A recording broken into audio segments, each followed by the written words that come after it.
Hey, good evening, everybody, and welcome to Bourbon Neophyte. I am Anthony. How is everyone doing tonight? Me, myself, and I am doing wonderful because tonight I stumbled upon this whiskey that I'm going to review last weekend. So, my wife and I were out doing a little hunting. And I stopped at one of my normal haunts and talked to one of the people that happened to work there.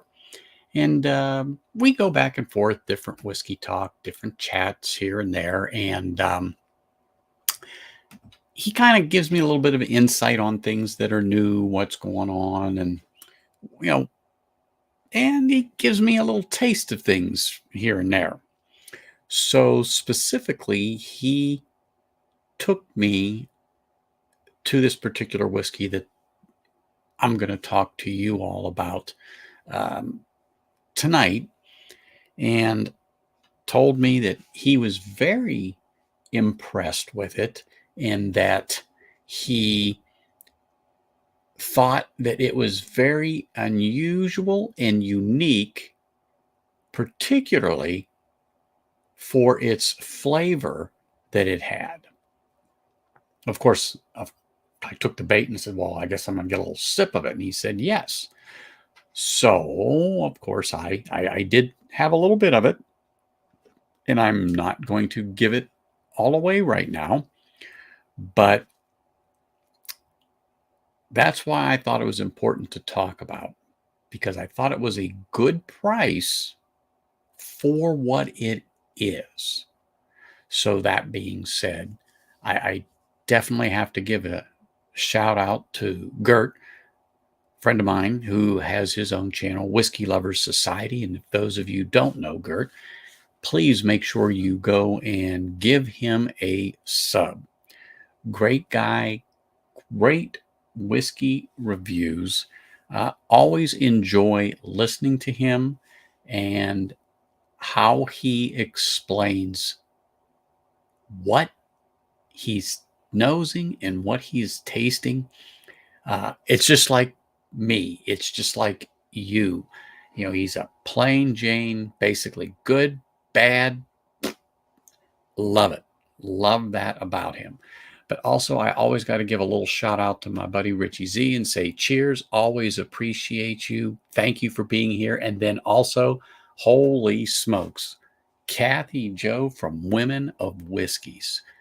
I am honored to have you here and I want to say cheers to you.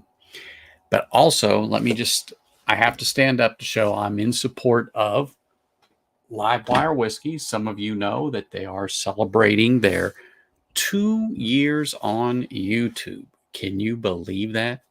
2 years on YouTube. Well, that is impressive. And I just want to congratulate them on that 2 years and say they are a great group of guys. I was lurking in the background. You know, they had a bunch of people on and off, and I'm just not going to pop in there. I'm sure they would have put me on. Maybe. I'm kidding. They would have. But there was other people that wanted to get on. ADHD Whiskey popped in just to, say hello on there and congratulate them for their 2 years, which, he's a really great supporter of Whiskey Tube in himself. And it was really great of Matt to take some time out and stick his nose in there and, congratulate them and just say hi to everybody. Jay, just want to say thank you for popping in. Appreciate you, buddy. Thank you very much. I saw you come in. I didn't want to miss you. And then, of course, I did see Andrew up there and just want to say cheers, old buddy. Glad that you got a minute to stop in. Hope all is well with you. And we do have to have a little meetup, you and I. Got something I got to do a little hand delivery to you. So we'll be in touch and chat over that, really. So let's just get back to what we're all here to talk about, and that's particularly whiskey. So, like I said, I got a taste of this, and it was intriguing enough that I picked up a bottle. And I'm going to show it to you because I really, I was on the fence only because I've not had a Japanese whiskey before, but this is Nagahama Roman whiskey. It's non-chill filtered, coming in at 43 ABV. It's an NAS and means non-age stated. So I've never honestly heard of this particular distillery. So I did a little looking, and I also had a brief chat with Greg's Whiskey Guide. And if you know Greg, Greg's out of France. And he and I chatted for a little bit today, particularly about this. And he gave me little tidbits of information about the distillery and the whiskey that they produce. But let me just read a little bit on the back of the bottle for you so you know what I know pretty much about this whiskey. So, Nagahama Roman Beer Company, I said it right, Beer Company Limited, founded in Nagahama City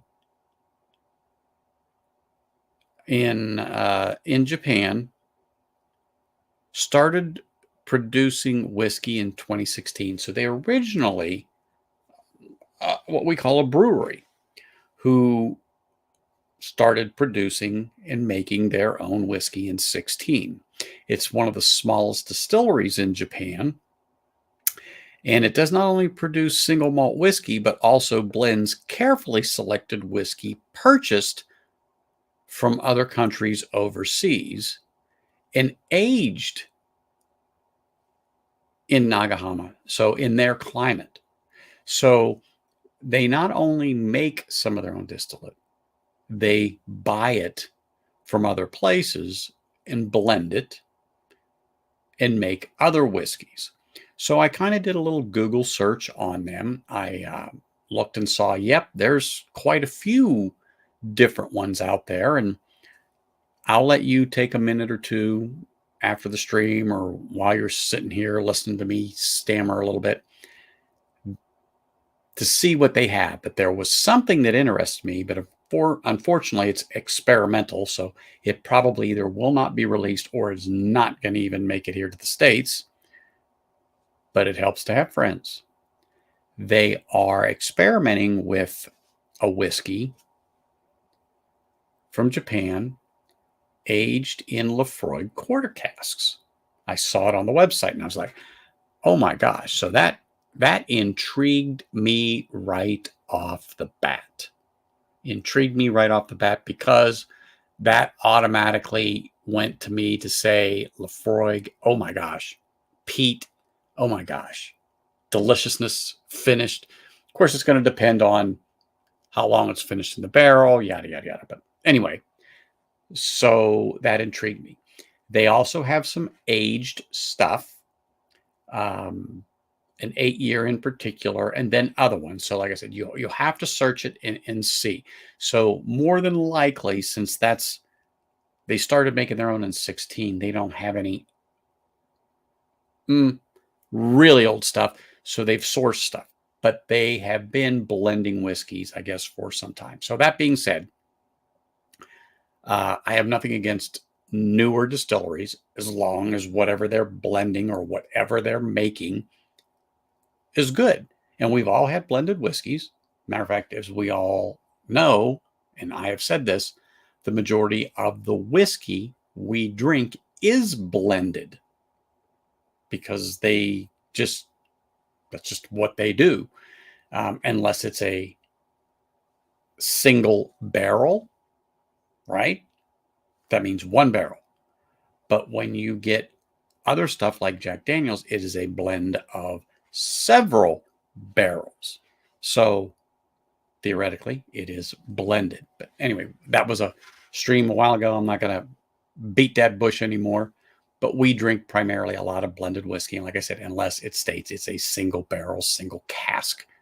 So then you know that it just, whatever it is, came out of that barrel. So that being said. So anyway, let me hold this back up so you all can get a better look at this. This is the whiskey. This is not a blend. And like I said, it's 43 ABV. So it's a It's a nice bottle. I mean, uh, I don't read Japanese, but it's nice. It's non-chill filtered. Does not specifically say if they add color or not. As pale as it is, I'm going to say probably not, but I cannot say for sure if they do or they don't. So I will leave that up to you all. And I did not find anything in particular that says they did add it or did not add it to this particular expression.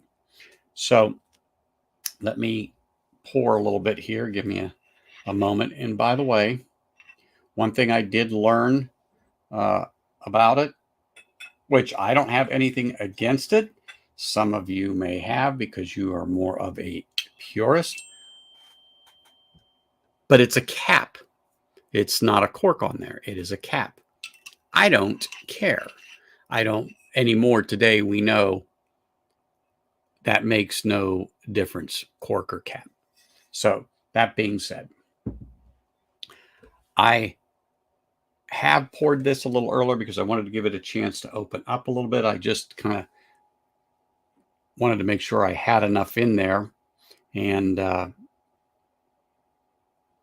definitely it has a maltiness to it, which to me was kind of surprising because it doesn't say it's a malt whiskey on there, but I get that shortbread note. Cheers, OJ for hire. Glad to see you, brother. Nice to haven't seen you in a little bit. Glad you took some time to pop in there. Well, you may have a sample of it. Oh, I thought you said you have a sample you owe me. You know I love samples. That's for sure. I thought you were telling me you have a sample of this. I'm like, you've been holding back on me, Andrew? I'm like, what in the Sam Hill hell? Oh, Bill. Cheers, man.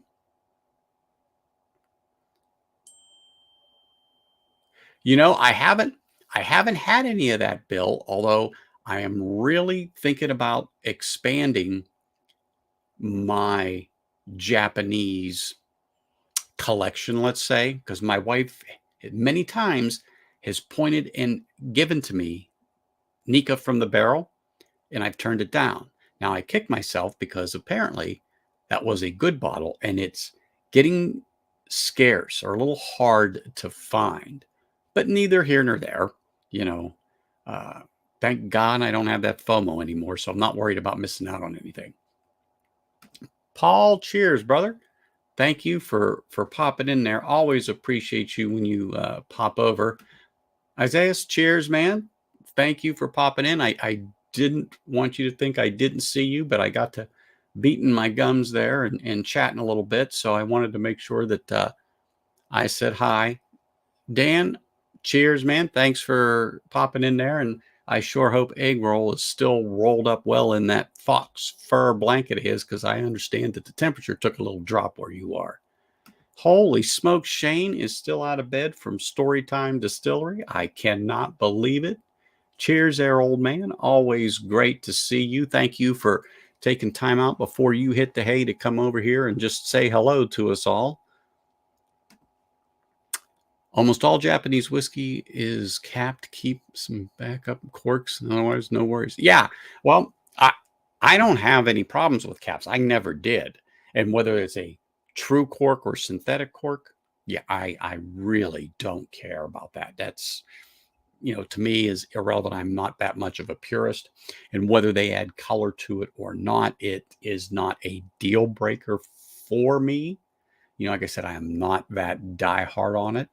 My preference for when we're talking about like a single malt scotch, let me just use that term, is 46 ABV, non-chill filtered, no color added, peated, but you can leave the peat out. Kind of the three that I mentioned there, the 46 ABV, non-chill filtered, no color added. That's kind of like that's what I want.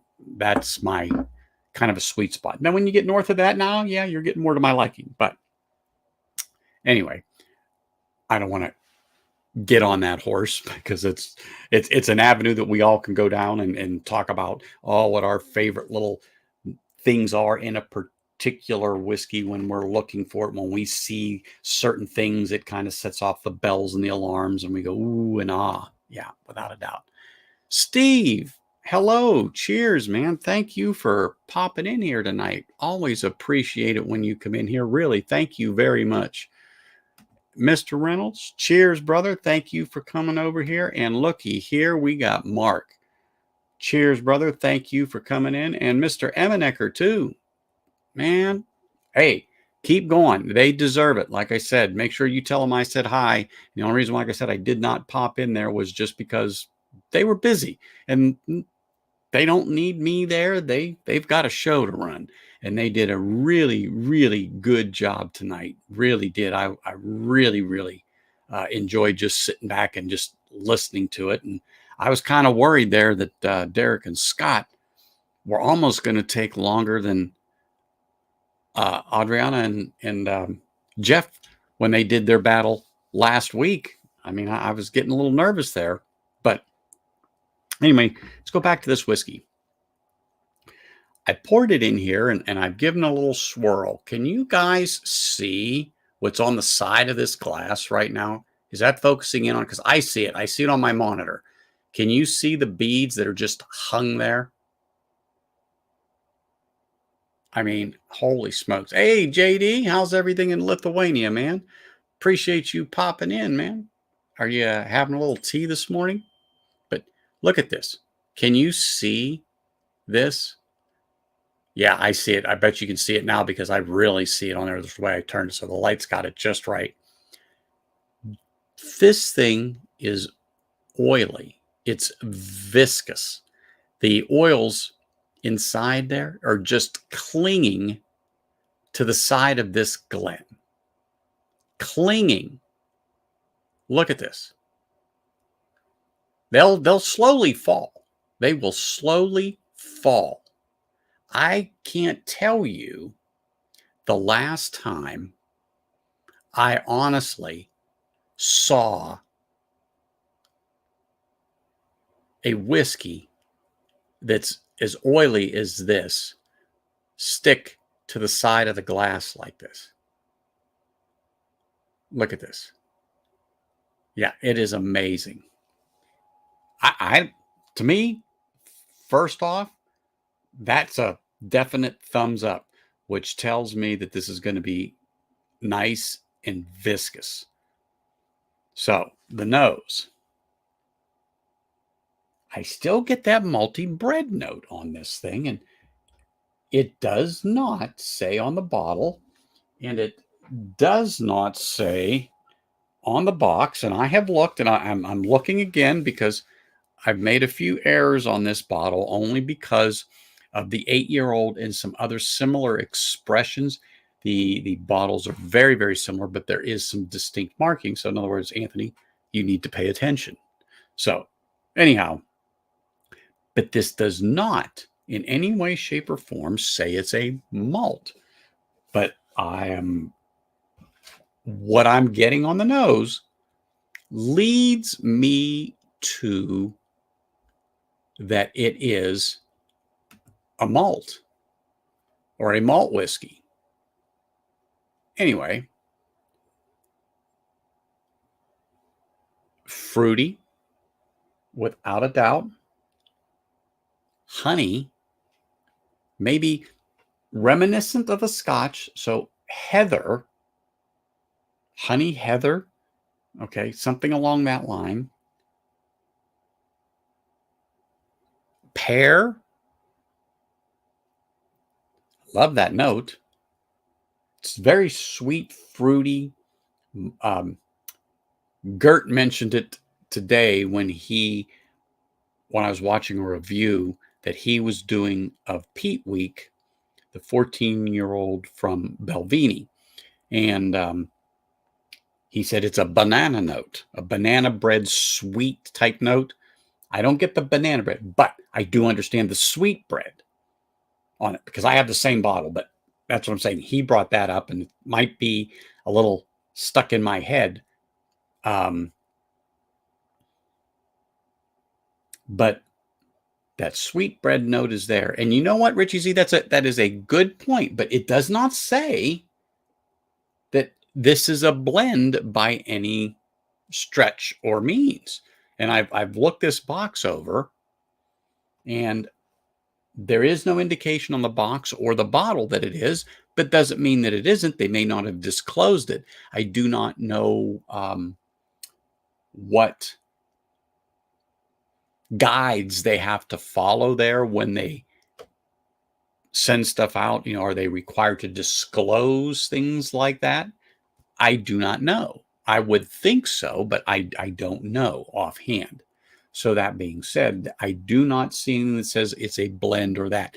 But neither here nor there. You're right. It could be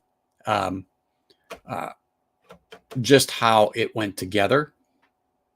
But again, that's another little episode for a deep dive of something like this. And maybe, this will get forwarded to somebody over there, and they'll pop on the show one day, and we'll get back into this, and they'll tell us what it's like. But neither here nor there. But the nose is excellent. For some reason, just get a little ethanol, nothing bad or anything like that. But it's a nice, fresh, crisp. I think that might be the right term on the nose. So let's see what we get on the palate here.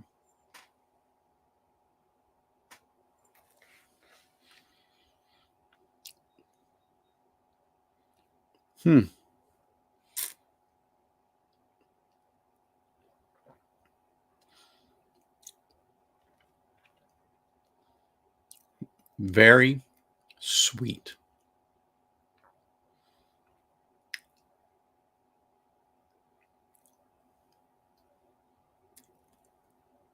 The oil, the viscosity of this is mouth coating.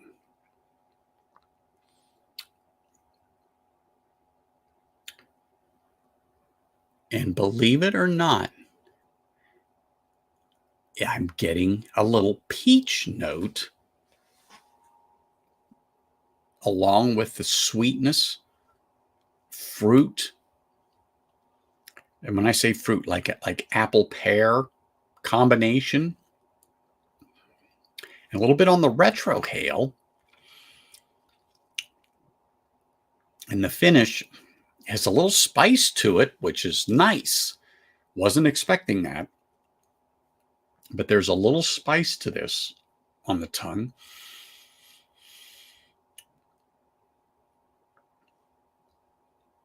Yeah, I think that might be good to say it's a slight peach. Hold on. Okay, here we go, right on the box. Rich sweetness with fresh fragrance reminiscent of orange and peach. I don't think I got any orange and peach on the palate, or on the nose, excuse me. But on the palate, definitely a little peach, but the apple pear combination for sure. Let me get another little sip now. I got the palate shocks done and over with.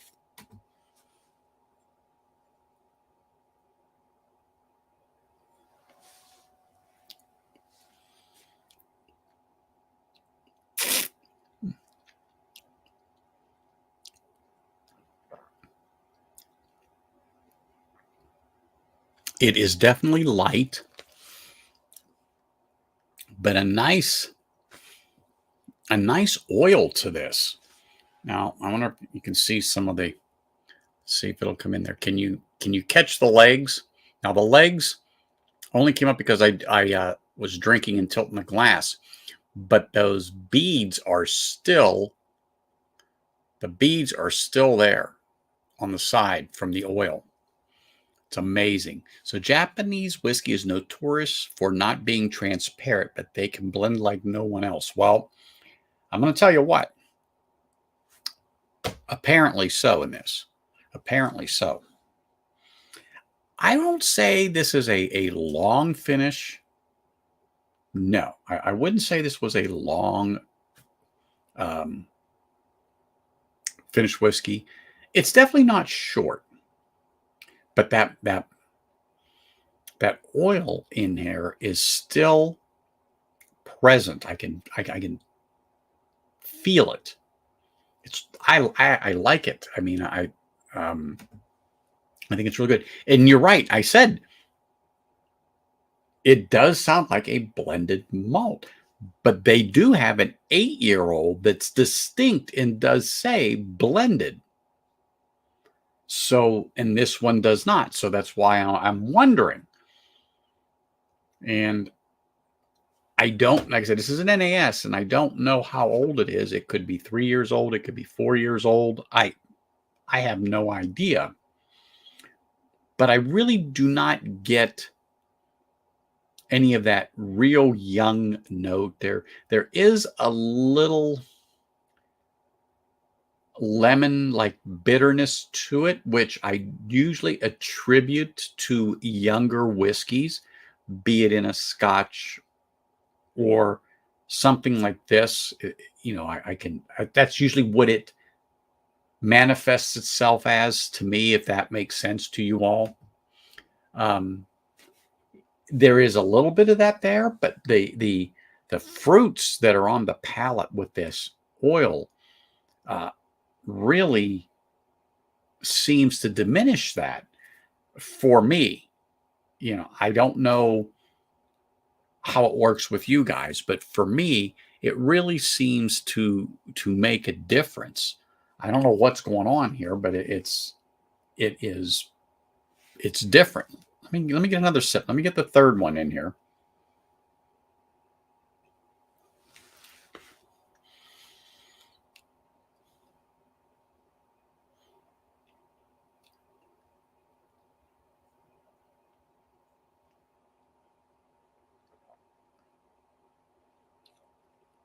I do. You can tell it's viscous, as I just kind of let it sit there and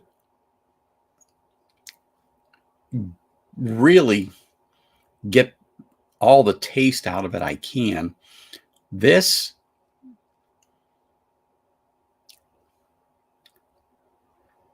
yeah, there is a little peach on there. That it definitely is a peach that I'm getting, but it's on the retrohale for me. And then as the finish rolls in, it comes back not sweet. It doesn't like come back in a sweet way. That doesn't happen.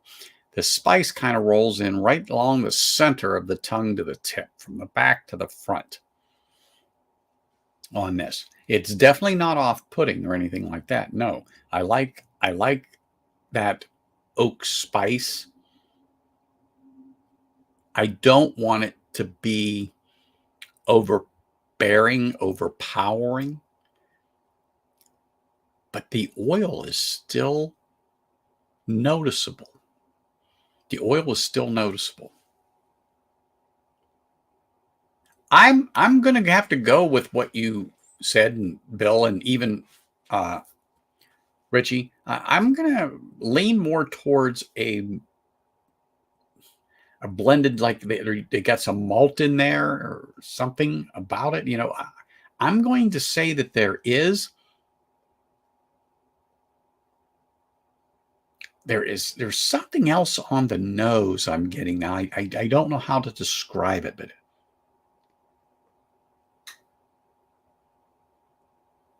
it's very clean. That's what I will say. It's very clean.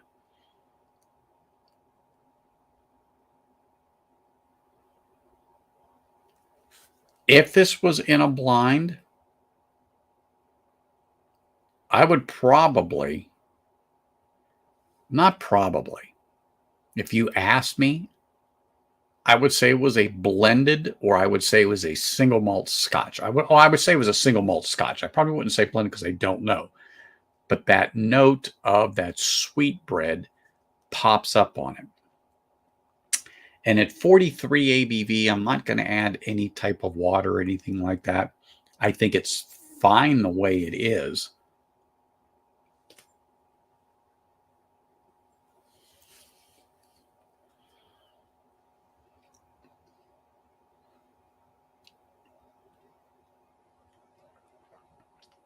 So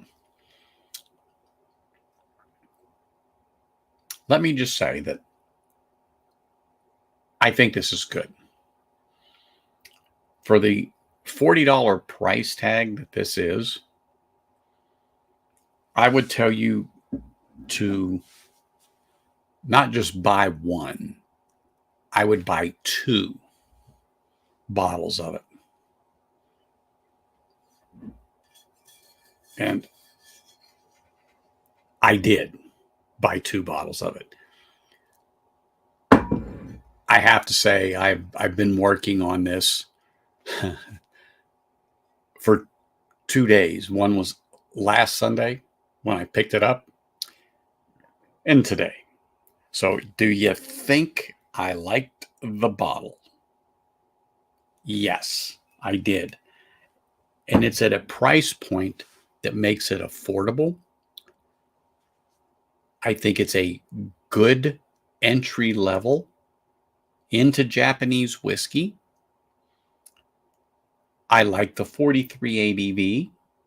Maybe 46 would help it along a bit. I don't know. But it's great for the money. It's a nice sipper. I would absolutely share this with anybody without reservation on this. I just wish it was more available. I picked it up at Total Wine, and it was one of those where the place I was didn't have it anymore because they sold out. And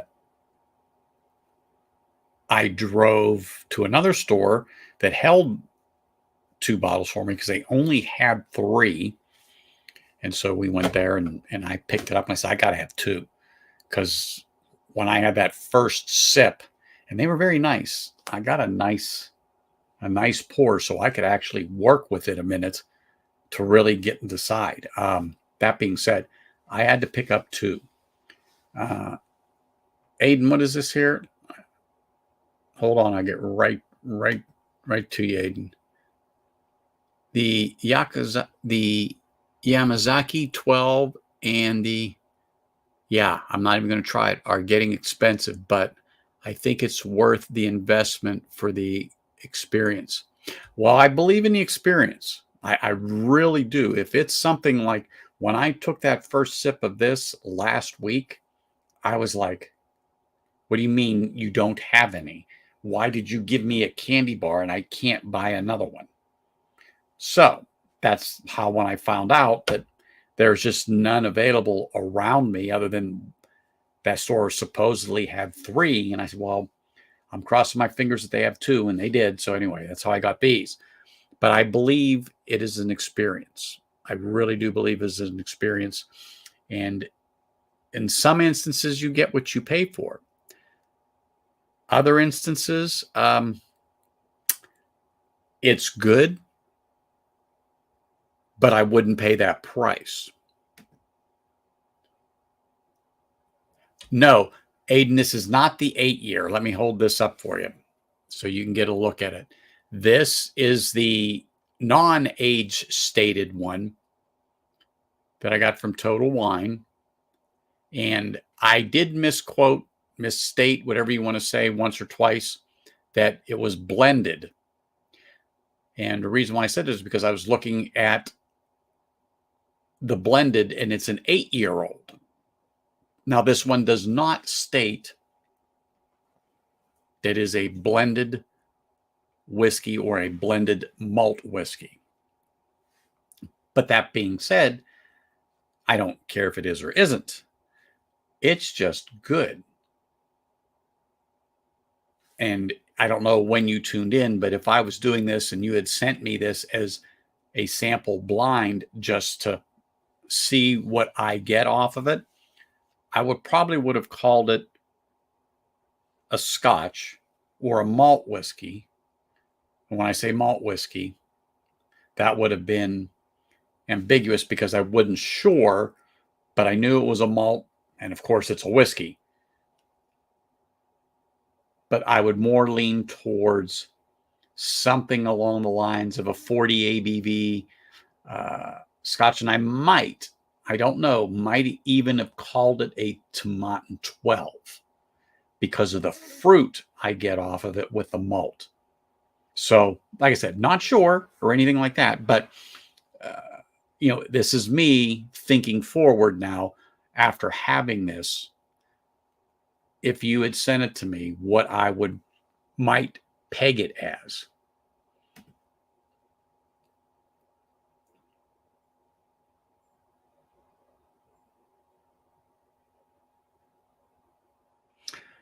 Well, this is the first bottle, like I said, that I have really had a chance to sit and work with. And I've only been into it on 2 Sundays, and I've already got half of it gone. That's why I'm so glad I got the second bottle because and I have to sample some of this out to certain people because I've got to get it to them just so they understand. And I'm going to get some of this to Sean from Whiskey Wars.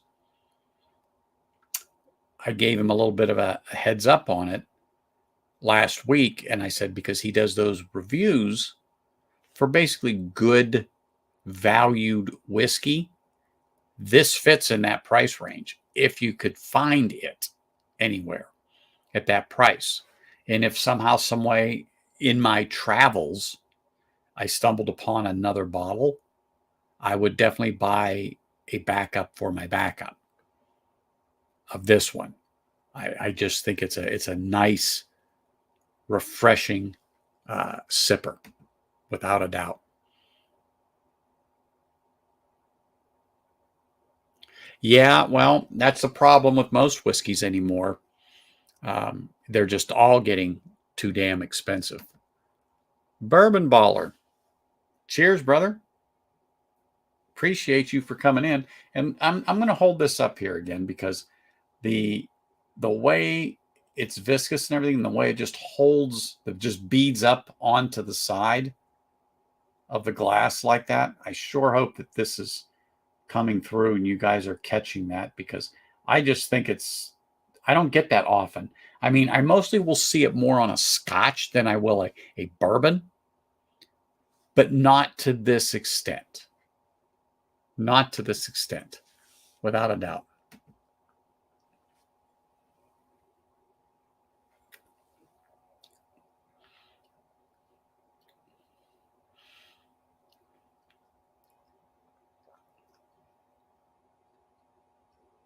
Yeah, I'm not getting the orange so much, but the fruit like apple and pear. And I'm going to say pear now is more predominant on the palate than apple, but the fruit is there. It's very fruit, and it is fragrant. It is fragrant. I'll give them that on that particular one. It is very fragrant. It's quite nice. I don't know how else to say it. It's quite nice. Whatever this is, whatever age this is, if it's a and I'm sure it's probably a blend of a few things they have there because it doesn't say single barrel, single cask. So I won't call it a blend, but this whiskey is good for the money. This is something that you can drink steadily as long as it's available. Unfortunately, it's no longer available, at least out here. Maybe at other places have it, but for me, it isn't. And I have sampled this out a couple of times already to people who didn't know what it was, and they were impressed with it, and particularly when I showed them what it was, and they liked it. And that's all that counts, is that you like it. It's almost regardless of what the price is. You like what you like, and that's what counts.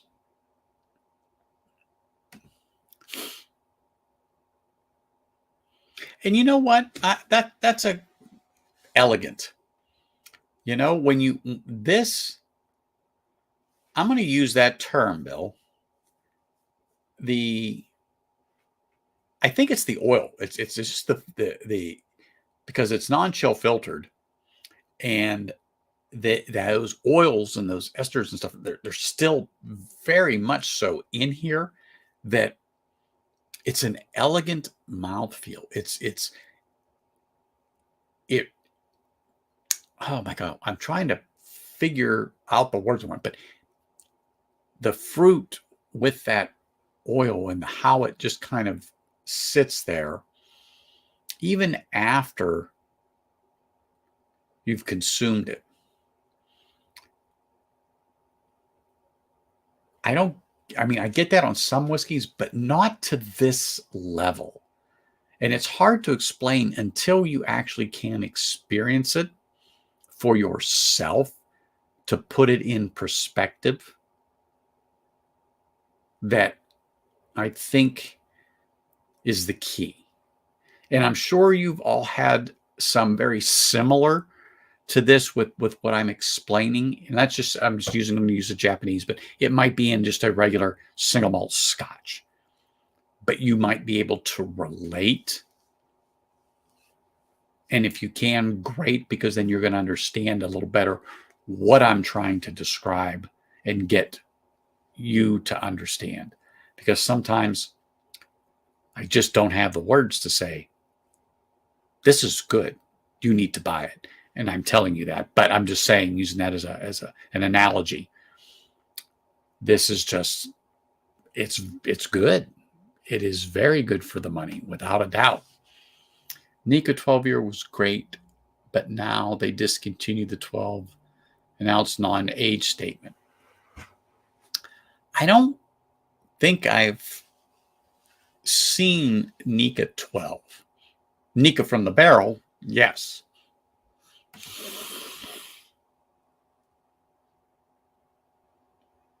Ooh, soft. So glad you brought that up. I will give you that. There is a softness, but I think that's because of the oils. Bingo. That's a good word. That is a good word to describe that on the palate.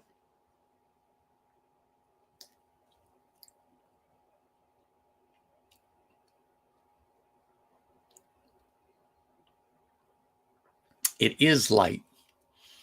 It's soft. It's elegant.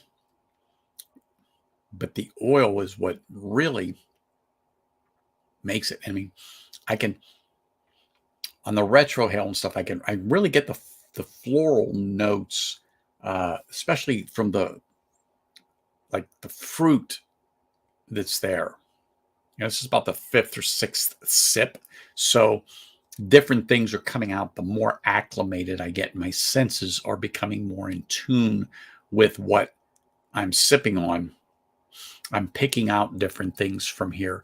And that's why I like to say I like to sit with whiskeys. And I actually had my first Nulu, believe it or not, a store pick that was a toasted barrel. And it had that beautiful caramel toasted sweetness.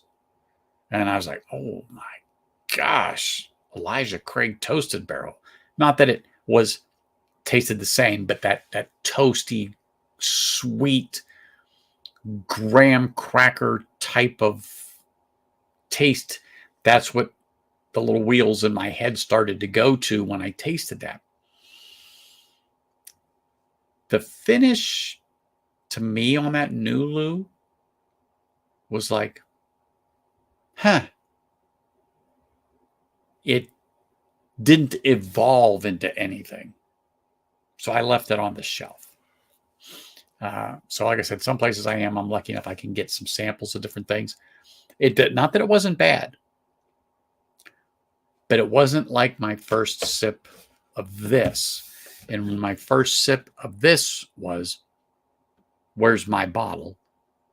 And then when they told me they didn't have it, your heart falls. And then when he said, well, let me check, and he found them, I said, I got to have 2. Because this was definitely worth the time that I'm putting into it now to really experience it. But this is what I like to do with whiskey before I talk to you really about it. Sometimes I don't. It's strictly off the cuff. Pop the top, pour it right in front of you. But when I tasted this one, I was like, oh no, I've got to sit down for a few minutes here. I have really have got to go through this, because it was something. And that first day I got it last week, I had 3 drams of it. I just sat for a couple of hours and just sipped on it, contemplated my navel, looked at the sky, listened to the birds, you know, just sat there. And it was like, wow. But that's what I like to do when I get different whiskeys. I just don't like to do a lot of things off the cuff. Huh. It's like a little piece. Oh, I know what that is. That's from the little tab they had on this thing. I was like, how did that get there? Just a little piece of plastic. Anyway. Oh, speaking of whiskey wars.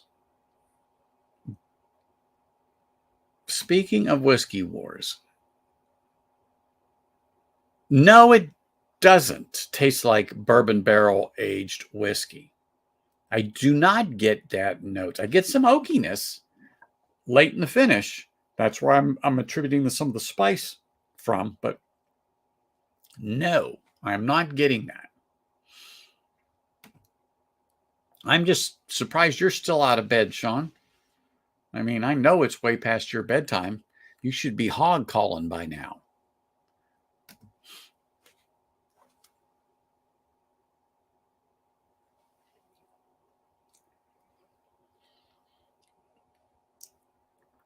But this truly is a good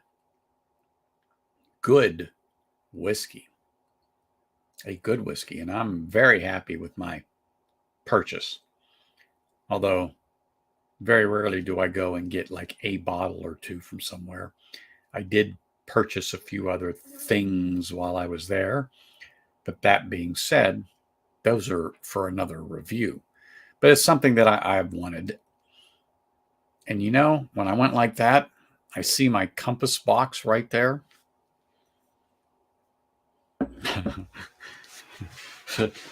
It's extremely fruity, and I just want to take a taste of this. It's extremely fruity. As a matter of fact, Whiskey Lover Society did a little review because he got one of these, and I told him, I go, this is just fantabulous, this particular bottle. But let me get this glass here. I don't know if you ever heard of this channel, but called Whiskey Encore. Yeah, I'm going to use this glass here. I just want to pour a little bit in there and see, but this is a higher ABV. I think this is 46. So let me just get a little taste in here. Just enough to see. And I expect there to be a wide range of difference, but I just want to see, because when I tilted my head to the side, that thing popped into my line of sight, and I'm like, haha. So, yeah. Where it's similar on the nose is the clean, fresh, right off the bat. Clean and fresh. Let's see here. So, like I said, in the Encore Orchard House, my regular Glen that I have right here is the Nagahama.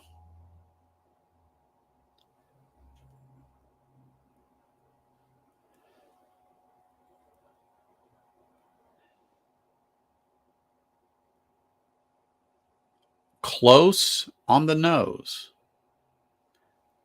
The maltiness on this is a little more pronounced, but this is a blended malt scotch on the Orchard House.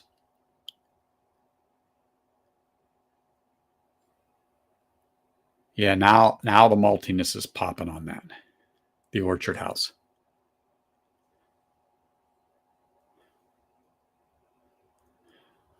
Let's get a little of this Orchard House going here.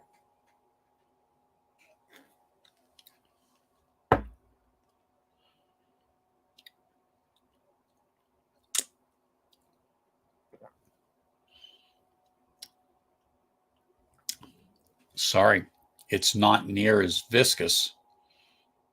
It's not near as oily. Fruity, absolutely. I think everybody that's had Orchard House knows absolutely fruit, without a doubt.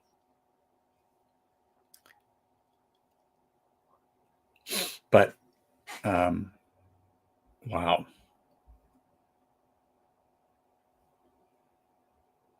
On the nose, it's I mean, there are differences, but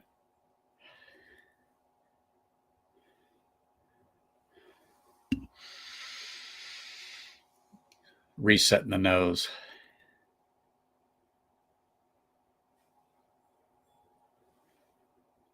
Yeah, very close on the nose, but on the palate, yeah, night and day difference to me on the palate between the Orchard House and the Nagahama. And like I said, the Orchard House is no slouch by any means. Anybody that's had it knows what I'm talking about. It is a good drop, but the oiliness of the Nagahama has just got it going on. And it really, really accents the experience over the Orchard House. The Orchard House does have the higher ABV, so the spice levels just a little more to my liking.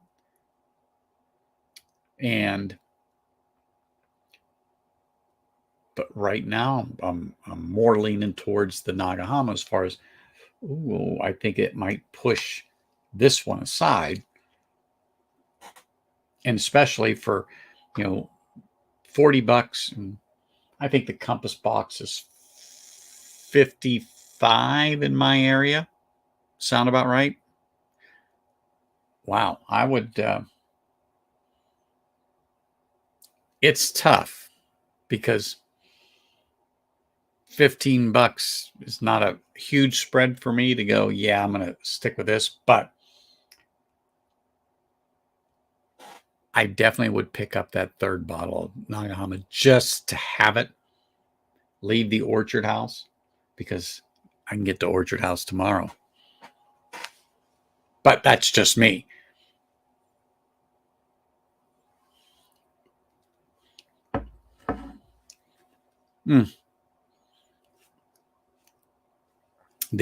I'm just telling you that the oiliness of this Nagahama really is what's making it for me. I mean, I just love that on there. I know I've said it dozens of times already, but it's true that it's one of the oiliest whiskeys I've had. I'm going to say I think I have ever had.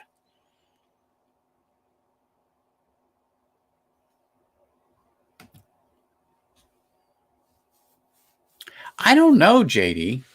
And if it was, I'm not tasting any type of, let's just say, light peat, char, or anything like that from the barrel. So that's why I'm saying it might not be ex-bourbon barrels, like Richie asked me earlier.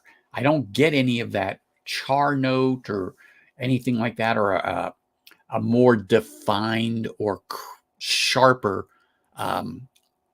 oakiness that you'll get out of a ex-bourbon barrel. But at this point, my information on exactly what's in here on this one is vague. I spoke to Greg's whiskey guy, Greg himself, today. He and I went back and forth on this, and like I said, he gave me some insight, but a lot of the information is vague. He gave me a few sites to look at, to which I did look at, to glean a little more information. But it's just not worth going into.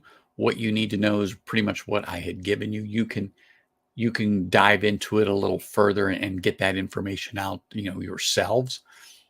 But it's just one of those bottles that's just darn good and definitely worth having.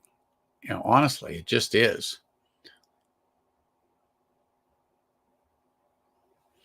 Only a couple samples of Indian whiskey and Filipino brandy. All right. Well, Ben, if that's what you got, that's what you got.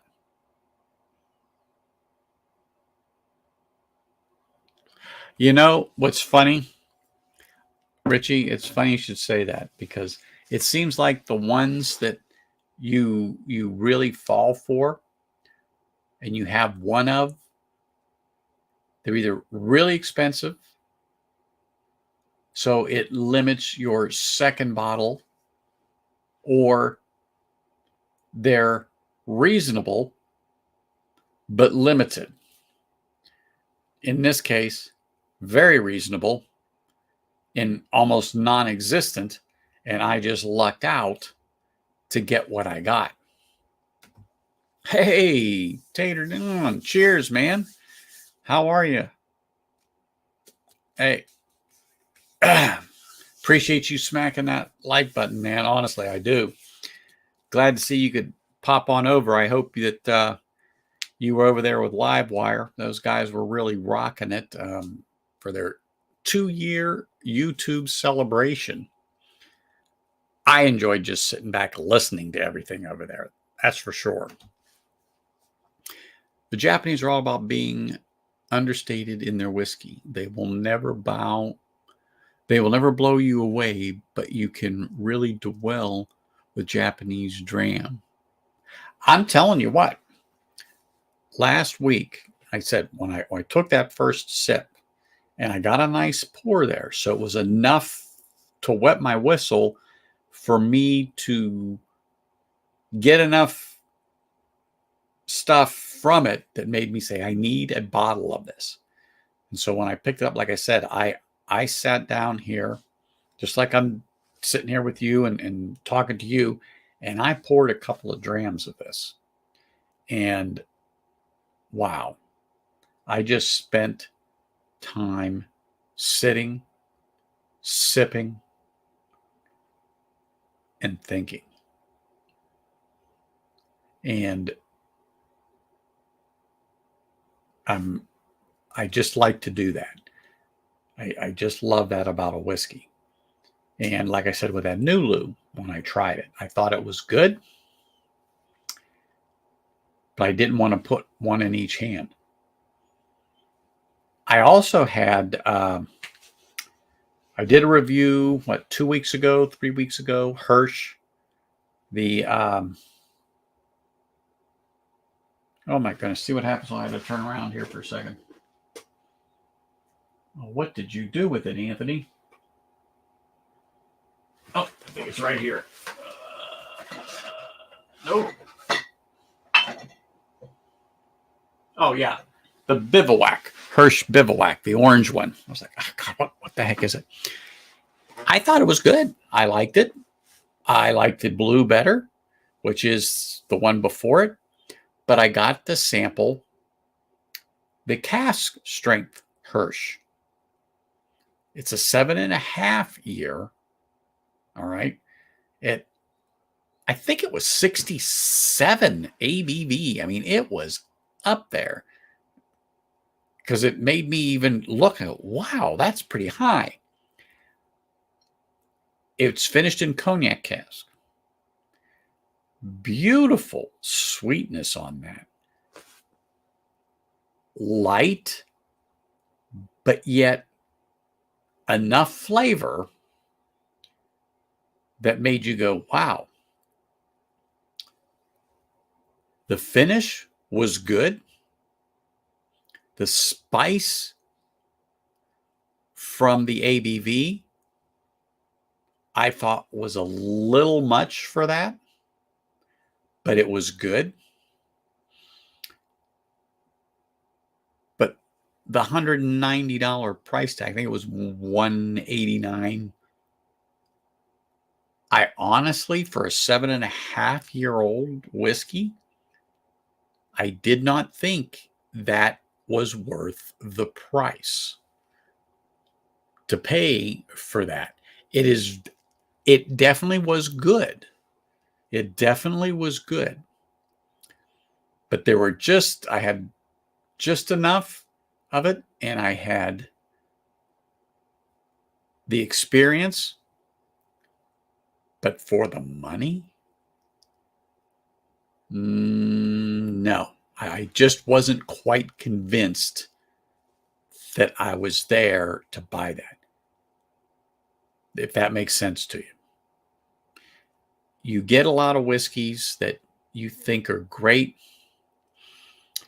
but you just can't get yourself to lay them presidents down and take that bottle home, only because,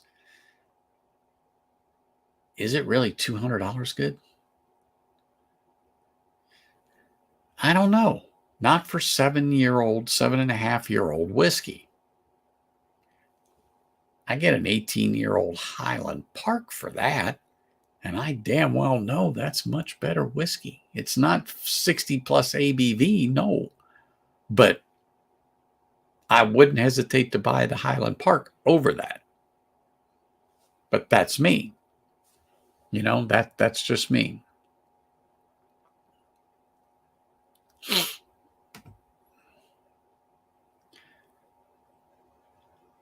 It could be Loch Lomond, since they make tons of scotch for other companies, only trying to guess, but we'll never know. Exactly. I mean, we all can surmise. We all can, just throw stuff up and see what sticks. But, ultimately, you don't know where they get some of their source stuff from. I mean, it does say that they do buy from overseas. So, yeah, go to Ireland, go to Scotland, get some good whiskeys and bring them back, age them, blend them, make yours, and there you go. I mean, it's the way to do it. Hey, Z-Man, cheers, brother. Thanks for popping on over. So it's a very, very good whiskey. This is a very good whiskey, and I guess so is this one. It's the Orchard House, but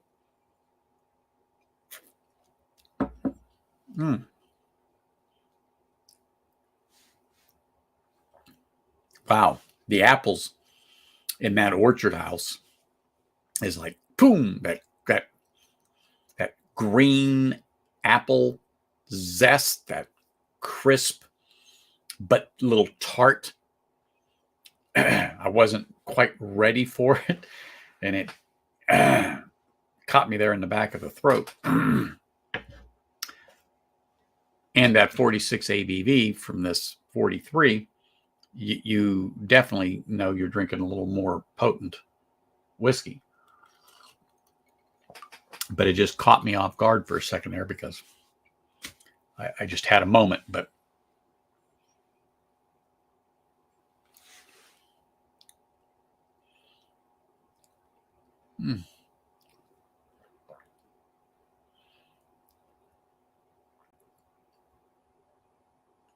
really, this Nagahama, the more I sit here and sip it, is reminding me of a nice blended single malt whiskey / scotch.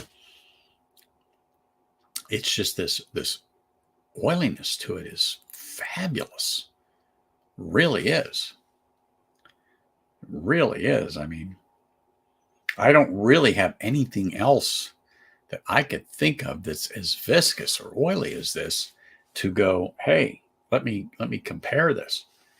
The only reason why I said did the Orchard House is because of the fruit. And when I moved my head aside, I was like, oh, yeah, the Orchard House.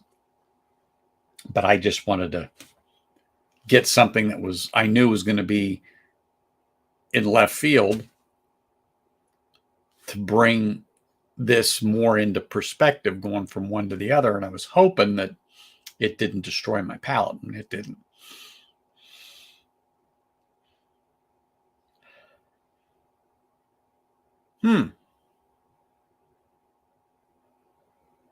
second there, it's like, wow, I got a little lemony type of zest off of that nose. Just very crisp, almost like a Christmas, like a Christmas crispness, like fresh linen smell.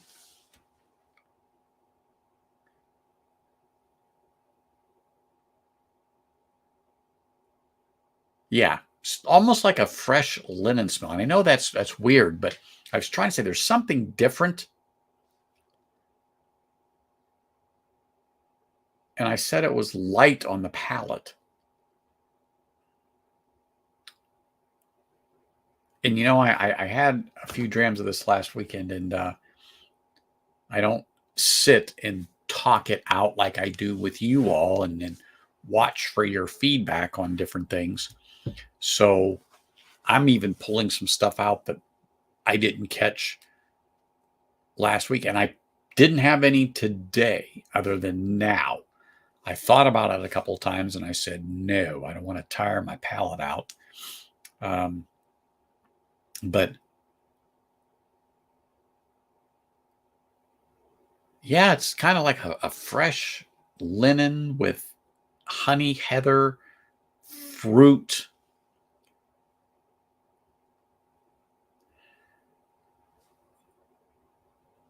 The sweet bread note.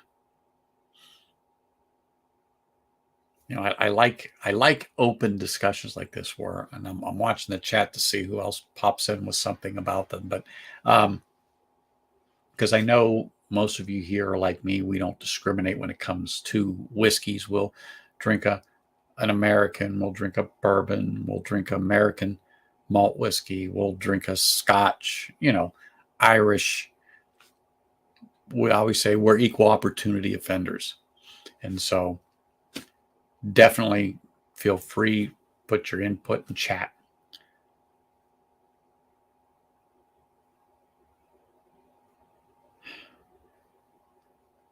Yep, that's exactly what I'm sticking with.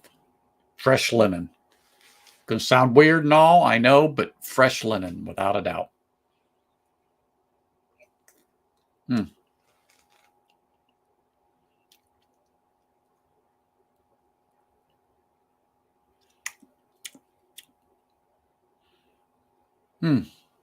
Sorry.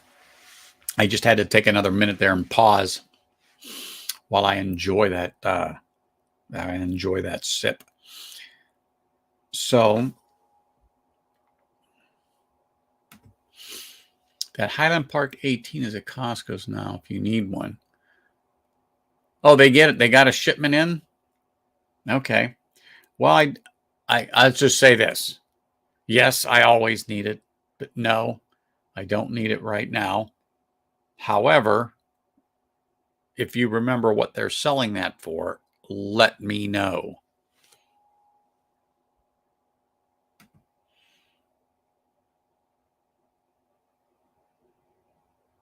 Well, you know what? Z-Man, you're right. I will try almost anything. I am actively trying to avoid these lips ever touching Malort. That's something I'm actively trying not to ever do. Yeah, I don't want to. I don't even want to try it. I don't need the experience of what wormwood tastes like. I can watch others. I can learn by watching. I don't need to experience it. You know what, Richie? I definitely would. Check around there at the Total Wine and see if they have that one. I'll hold the box up so if you want to go back and replay this, that it's there so everybody knows which one it is that I'm talking about. And that way you'll have it. But oh, that can't be right. Hold on for a second, Andrew. That can't be right. Sorry. He sent me something on my question. I'm like, that cannot be right. So I gotta look at this. Oh, hold on. Okay, there we go. I saw the $54.99 on there, and that's why I was like, that cannot be right. Highland Park 18 for $54.99. I was like, get me 3. And I say, you'd be taking a lot of damn orders from people in chat. Yeah, that's it. But I just wasn't expecting that. 157.99 for the 18. Let me just see if I saw that right.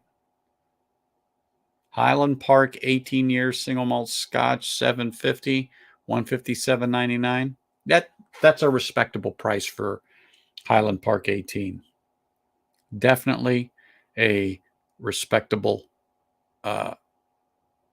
price without a doubt. Thank you for that. I don't blame you for taking a picture of that, because somebody would probably say you're full of shit, Highland Park, for that. But there you go. It's about $30 cheaper than most places around. So yeah, that's not bad if people know what they're getting. But like I said, when the picture popped up, the first thing I had seen was that price right there, and I go, "Oh, no way. No way it can't be that." That's why I said I had to pull it up on the phone instead of looking at my watch. Like, oh, no way. I said, if that was open, you'd be having to go to the store tonight.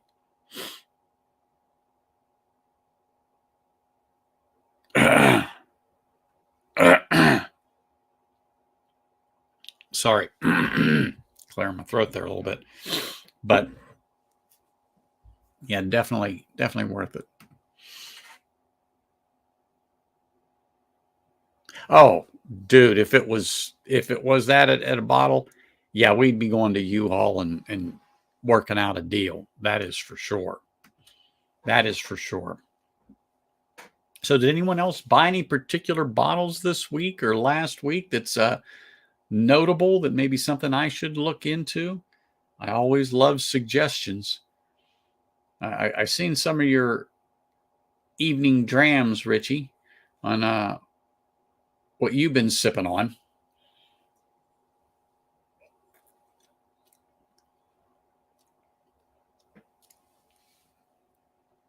Who was sipping on him? George Dickel. Oh no, Top Dog. Top Dog. It's like, who was it I saw had George Dickel? Because I think he posted that for me because he knows I'm not a George Dickel fan. I don't have anything against it. I just am not happy with what they do.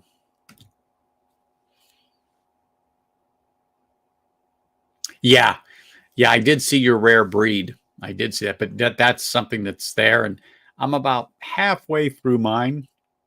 I don't know why I'm just sparingly using it, but one thing I'm really trying to do, and I'm going through my open bottles and actually pouring a couple, because I have a lot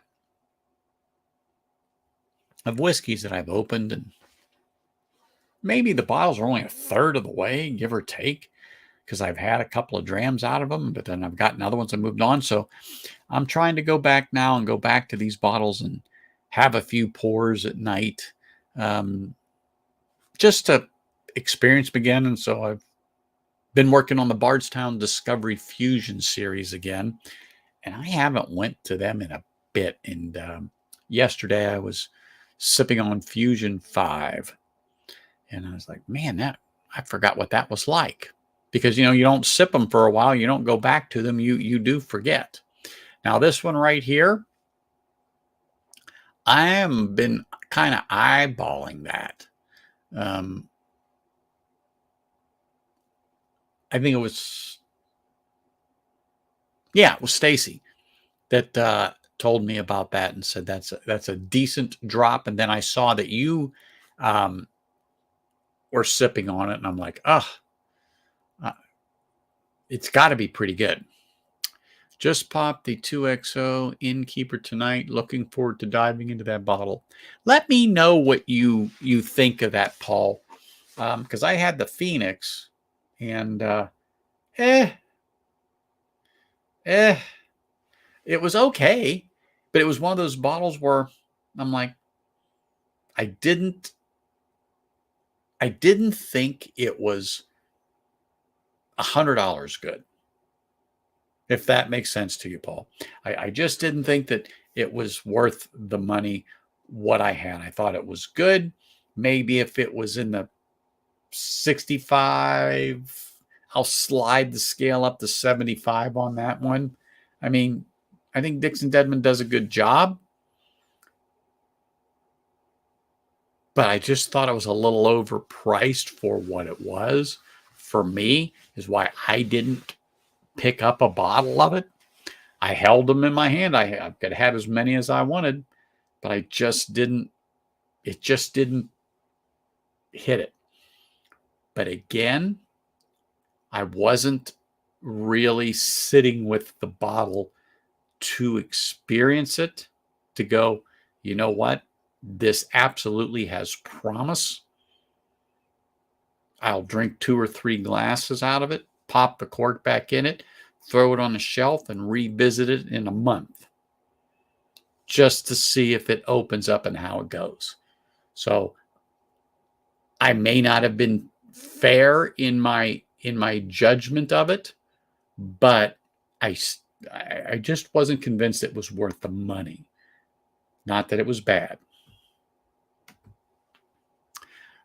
I try to keep my buying to 1 bottle a week, but sometimes, yeah, I totally get you, Richie, because we'll definitely go broke. That's for sure. I think last week I walked out with not 1 bottle, but these 2 and then a couple of little 4. But what I did find, which was been very hard for me to find, to which I'm going to review it just to give me another reason to open another bottle, is I finally found a Glenmorangie Quinta Rubin, but I got a 14-year-old. So I'm going to give that. Oops, let me get that off. I'm going to give this one a whirl because I've always wanted one, and the Quinta Rubin is delicious. So it's bourbon and port cask finish. So it's like port finished, yes please. But as fast as these things hit the shelves, particularly the 14, besides just the Quinta Rubin itself, they just fly off the shelves. So I got one of those when I got them. And I picked up one more that I've wanted, and it's the Glenmorangie 18-year-old. And I've always wanted this 43 ABV, but it's a decent sipper for the money, and got it at a decent price. Normally they're about $169 out here, depending upon where you go. I didn't pay that. I got it for a lot less, so I had to pick this up. But this is something I want because I don't mind Glenmorangie. I like it. And it's one of those things, you either like something or you don't.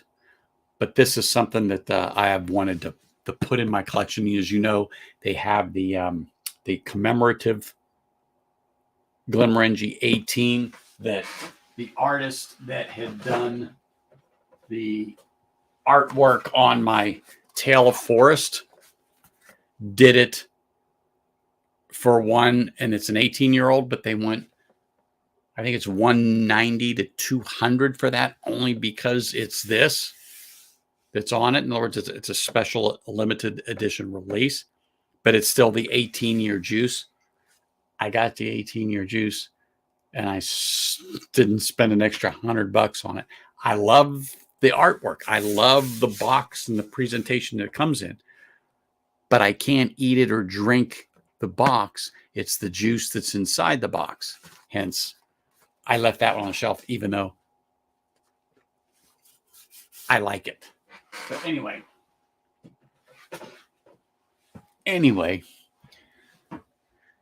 oh, here we go. Oh my gosh. What time is it?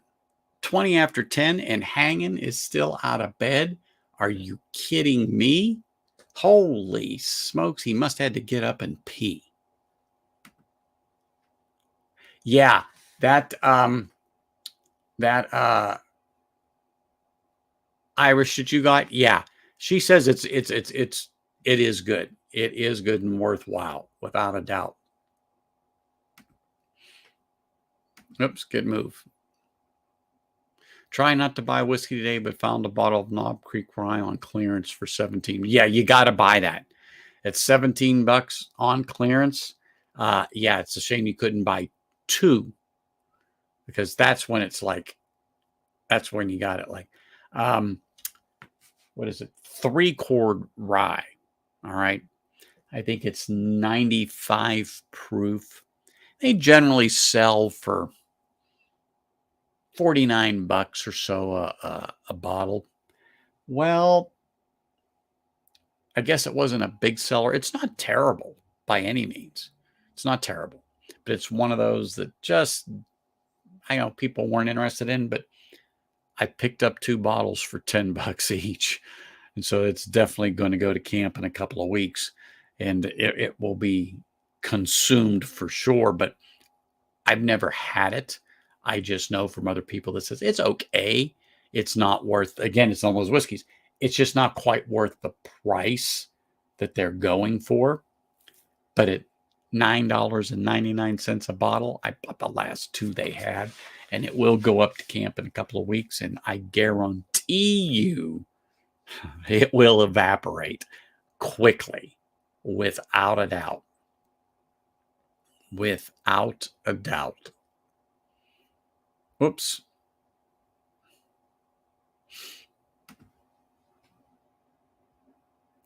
Exactly why I got it. Everyone says that, it's definitely one of those things that you want to keep on the shelf. It's good. Um, Elegant is a great word to use, because it is. Um, I like the box, but the box, like I said, I can't eat it or drink it.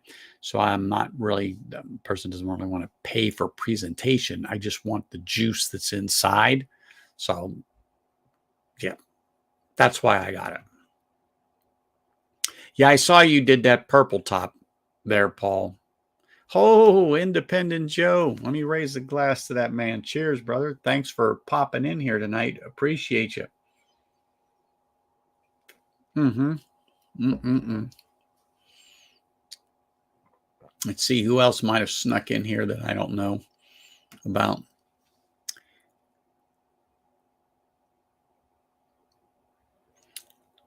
The 13-year cognac finish pick. Let me tell you something. Instead of that hanging, really, this, jump up to this if they have it, the Quinta Rubin 14, because I don't even think it was, if it was 70 bucks, that was all it was. So yeah, the 13 cognac finish for 89, and you can get the 14-year-old Quinta Rubin finished in bourbon and port cask. Here, save yourself some money. I know you're all about it, so yeah, don't grab that one instead. You show that to Ken, and you'll get some kudos from him for sure.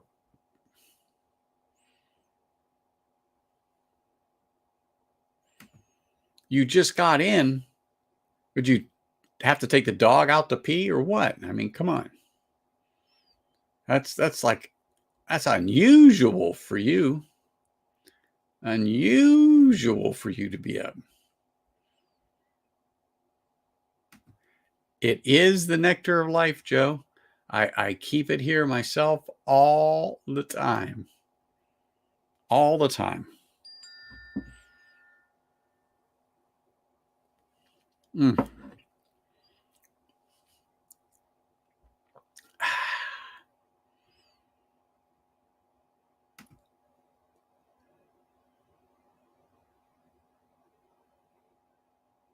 It was a pick? You talking about that Glenmo 13? In the cognac one? A pick? Wow. How the hell did I miss that?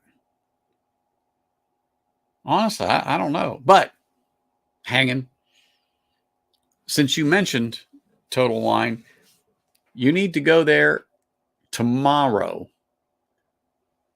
and see if they have this one. I'm holding it up again so you'll know where it is in the stream if you have to do a freeze frame of this. And it's like $38. So $40 for the sake of argument. Buy it. Buy it. It is phenomenal for the money. Viscous, sweet on the palate with a touch of spice, but it's just a fruit, just packed with fruit, like Orchard House. But I'm holding it up here a little longer because I know you're focusing in on it, but this is something because it's one of their partners at Total Wine. And I don't know if you're going to have it available there, but it is definitely worth popping in there.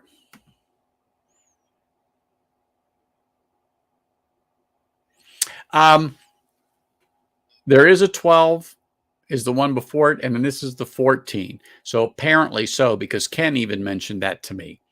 He has the 12-year on the Quinta Ruben. But Hangin mentioned the 13-year-old Glenmorangie for $89. Then he told me it was a pick. Well, I didn't know it was a pick when I said, well, why get that? Get the 14-year for less money. But then he said it was a pick. And I'm like, I didn't know they could do that. So, and I could be wrong. I could have misunderstood him. So, holy smokes, Bobby. Cheers, brother. Thank you for popping in. And if you can, make sure you smash that like button for me. Just send it through the roof.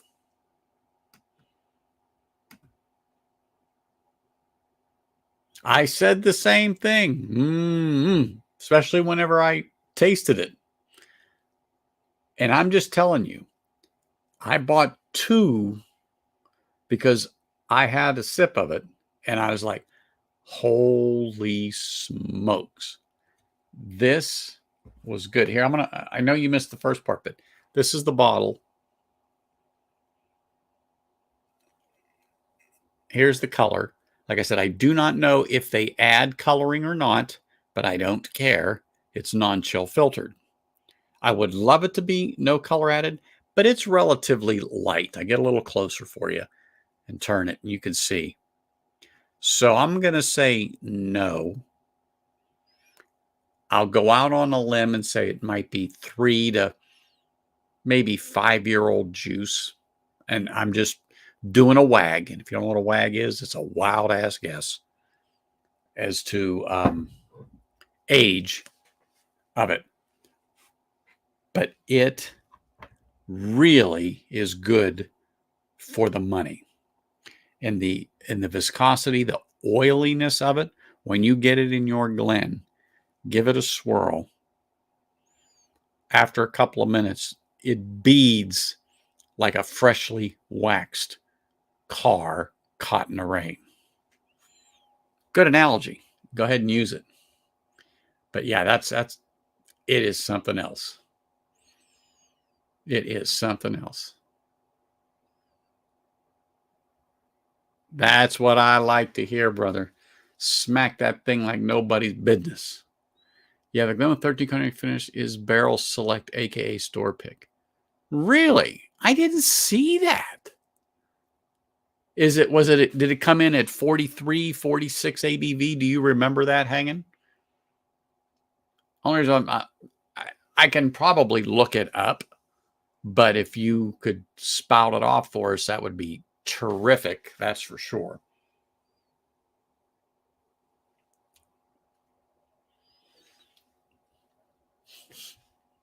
See what happens when you get older? I took a sip of that and go, what the heck is this? Remember what I said? Orchard House and the Whiskey Encore glass. So in my mind, I'm thinking I'm drinking that. When I took that sip, I could tell right away. I was like, what's going on here? Something happened. Yeah, it's definitely, Orchard House is definitely different. And like I said, I forgot what the heck I was doing. And I just grabbed a glass because I'm going to take a sip. And I finished the other one, which I'm going to pour some more. Finish the Orchard House.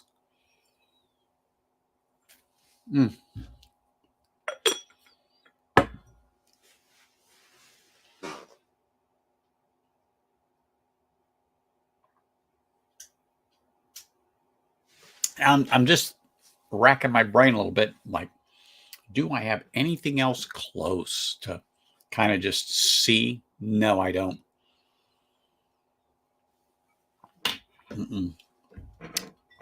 But I'm going to pour another little drop of this as my last little pour for the night. Figured, what the heck?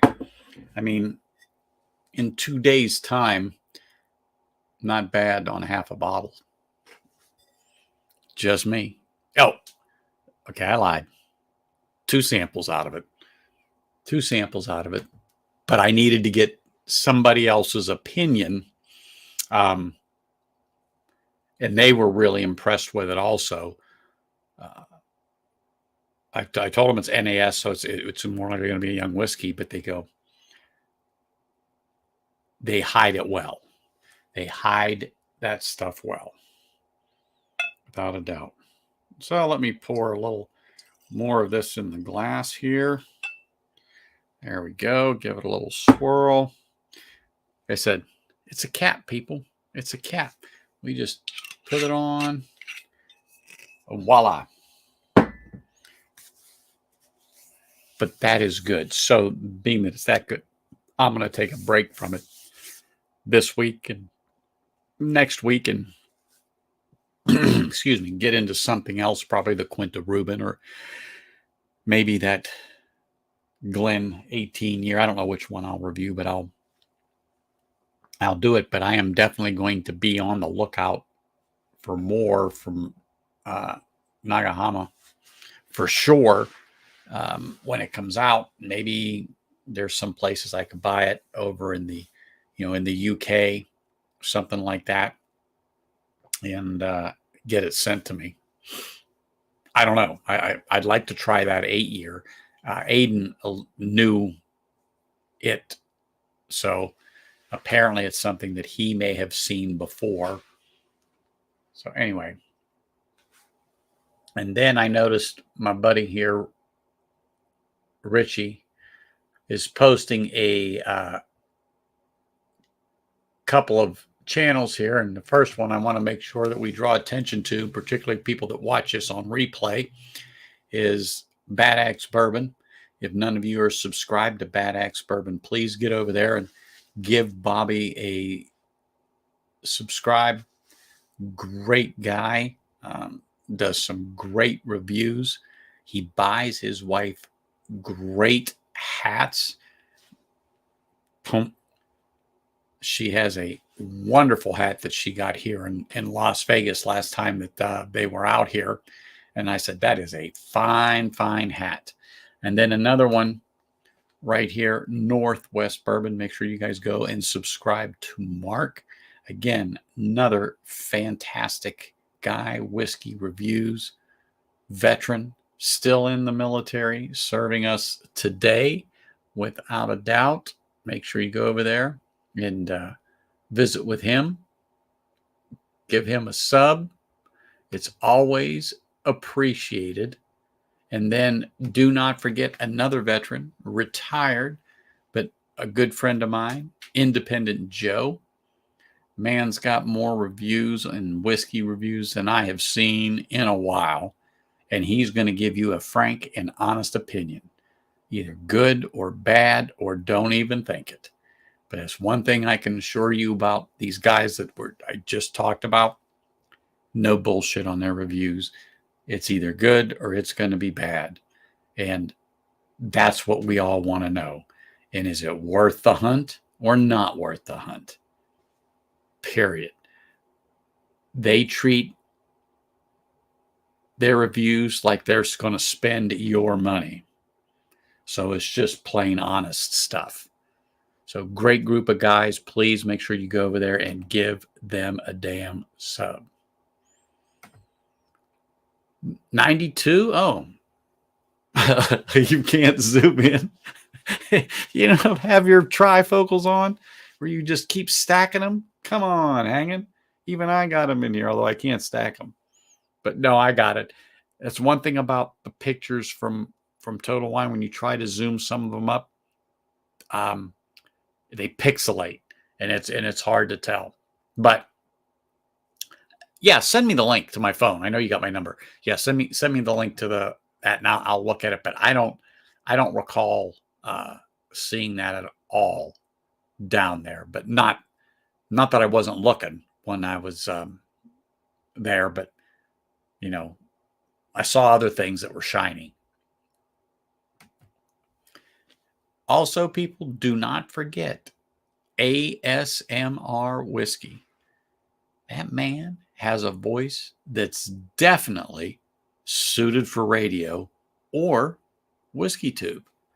So he's just getting started. He's got his pinky toe in the water, but he needs to get a few more subs, and he needs to get a little more time under his belt. So go on over there and slap him a sub. And he has been on this stream with me, and we have discussed whiskey on a few occasions. So you will like him, and you will like his reviews. I can assure you of that. He's very open, he's very honest, and he's like me. He's just going to tell you like it is. Good, bad, or just plain ugly. And you know what, Bobby? You are welcome, man. Serious. Always welcome. There's no thanks ever needed for me.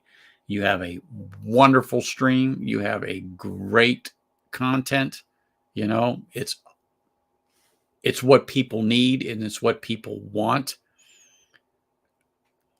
And that's a fact. If you weren't genuine, yeah, I wouldn't be mentioning your name without a doubt, because then it comes back to me, and we don't play that shit. Dude, again, this is what I told Bobby. Don't even think about it, Joe.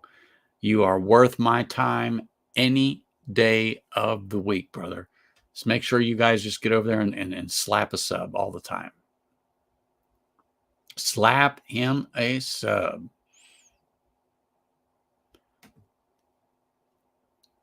And there's another one, and I mentioned them earlier. Thanks, Richie, for popping this up there. Really. Livewire Whiskey.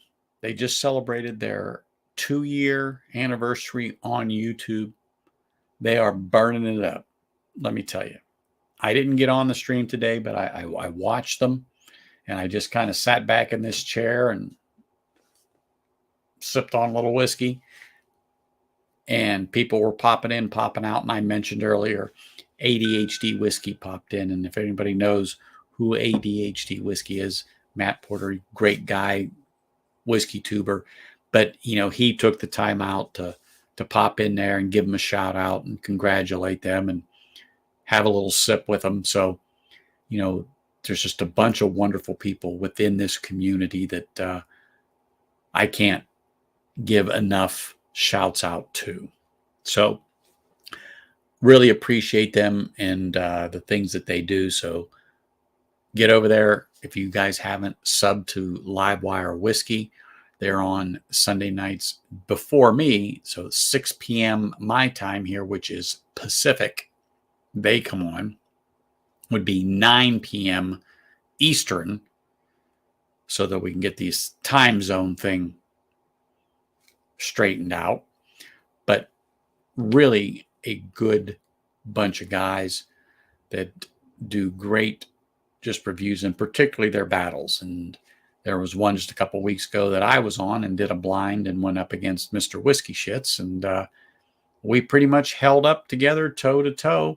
He only beat me by a couple of points. And if I hadn't changed my bottle from a Russell's, or from a Michter's to a Russell's, it would have been a heck of a lot tighter game. But you know what? it was all in fun. And the most important thing was I got to drink Shane Long's whiskey. And that was all that counted. And there were some epic bottles in that flight. Michter's Toasted, I just mentioned it. How about E.H. Taylor? E.H. Taylor, oh my gosh, hold on. E.H. Taylor, why can't I think of it? Oh my gosh, I cannot believe it. I got it here. Okay, yeah, E.H. Taylor, the barrel proof. I knew it wasn't small batch, or I knew it wasn't single barrel. I just couldn't get barrel proof into my mind. Batch 11. I mean, things like this. They were epic whiskeys that I got to sample. So that was like amazing. And a lot of people say, oh, I can't do that. I can't do that. Sure, you can. And who gives a hoot if you get everything wrong? I know Independent Joe does flights like that. It doesn't make a difference win or lose. It's you just have fun. You just have fun. I'll give you a good one. I'll give you on that particular flight he did. And you've all heard me talk about Still Austin, particularly the cask strength. I said, it's wonderful. Well, they hid one of those in there on me. And I knew it was something I had. And I knew it was a Texas whiskey. But darn it, if that Still Austin came to my mind. It didn't. And I could see it over my shoulder because I know what I'm looking at up there. Never entered my mind. I forget what the heck I picked on that one. Hold on. Is it still here? Let me look.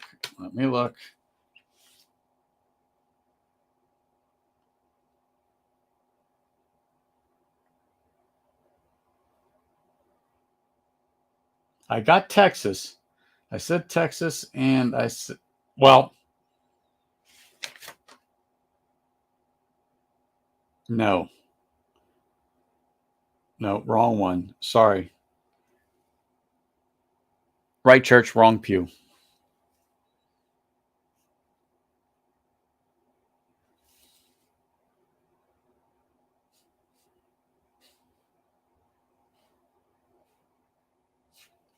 Oh, that's not it. Sorry. From another one that I did. Apologize. But it wasn't. It was another Texas whiskey, and it was a Balcones, and I don't like Balcones. And from another one that I had done, yeah, I got that one right. But anyway, sorry, got off on a little bit of a tangent there. Holy smoke, 60 hertz! I don't want to forget you, brother. Sorry about that. Appreciate you sticking your head in here, man. Thank you very much for popping in there. You think you're ready for a Monday night pour? Well, dude, well, you go right ahead. If you didn't see, this is what I've been working on, and I am extremely impressed with this particular whiskey here. So, but I'm sure you have a few interesting things there, brother. I am sure you do. You tied shits on your channel? Dude, it's tough sometimes. I know it can be close without a doubt.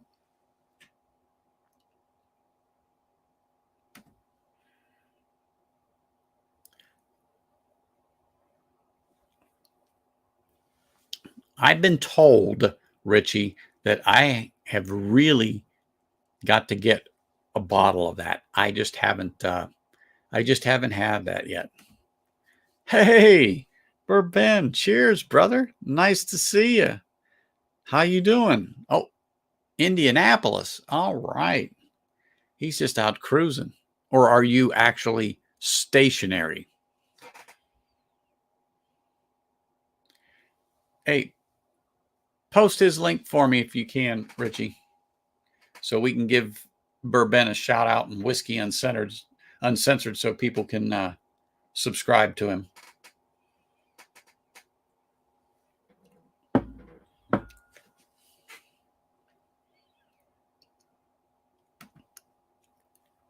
Really? A Macallan cast strength? Holy shit. Who laid down them presidents for you on that? Or where are you? That's more importantly. Who are you visiting?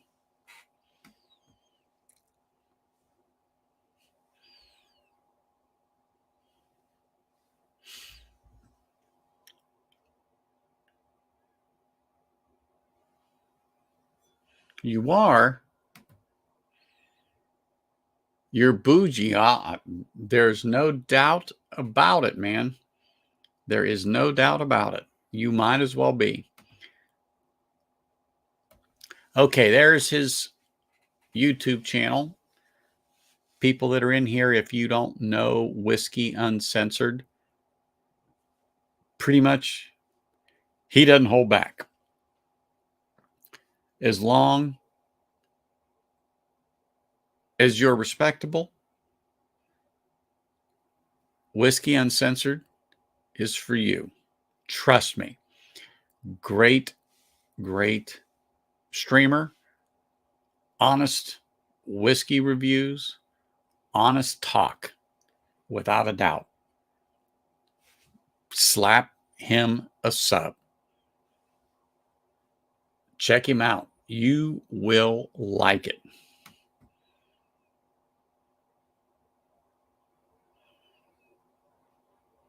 Oh, you're on a pick. Oh, sorry. You know what? Maybe I think you did last time I talked to you. I think that that happened. Oh, by the way, did you get that package I dropped off at your place, or were you already gone? I don't, because you might want to have somebody pick that up. Oh, how's Chris doing?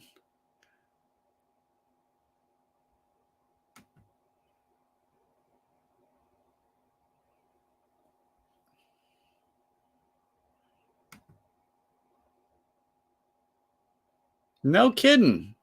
You stopped at Bobby's. All right. Next time I'm back home, I'm going to have to get up there because I have a mutual friend that's friends with Bobby. It was a long story about how we realized we were connected. But anyway.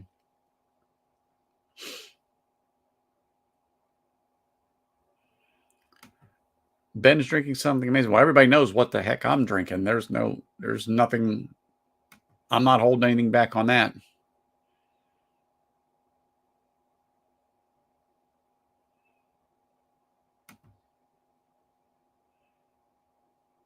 Oh, Westward. I don't have any of those.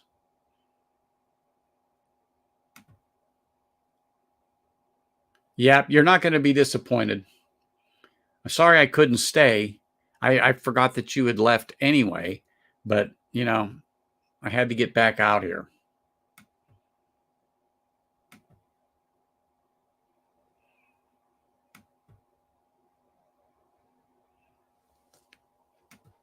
See, Burben gets in here and man, the chat just starts jumping.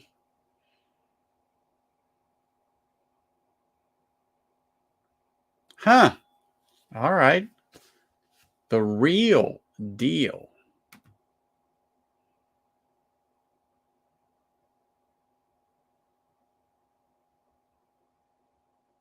Yeah, I'm surprised Dustin's alarms aren't going off and he's not tuning in here.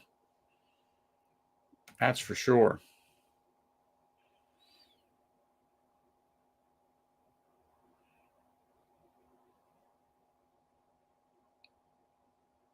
Man, oh day.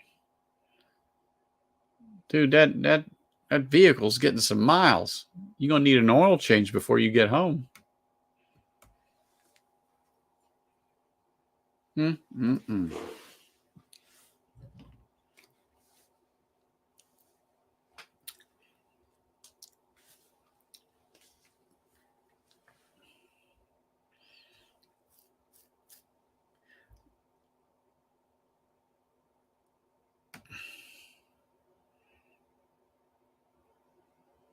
I'm telling you what, those two cause a ruckus, don't they?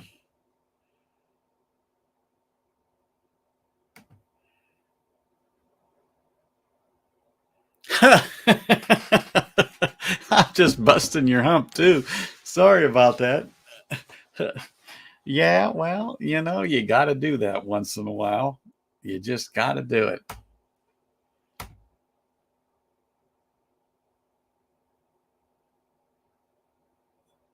Oh, one cross country trip like that, or in your case, halfway and then basically a big um, horseshoe and head back. Yeah, it's easy to do. True story. I changed oil in my truck a week before I left and drove back to PA. And by the time I got there, turned around and come back 10 days later, I was changing the oil again. When I pulled back in, I said, "You were just here." 5,800 miles in 10 days. He goes, "Where'd you go?" I said, "West Coast to East Coast." I said, "So it's time." So yeah, I totally get it. Oh my gosh, look at this. Stand at attention. The Marines have landed. Besides Independent Joe, we got Bourbon Battalion here.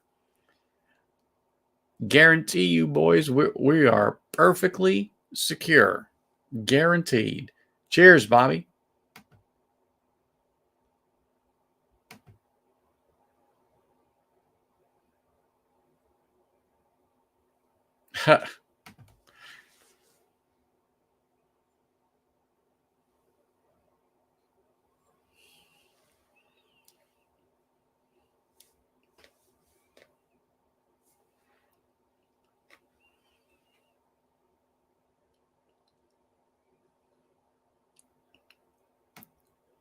Oh, yeah, them coyotes. Well, I'm lucky. We haven't seen any in a while around here, Andrew.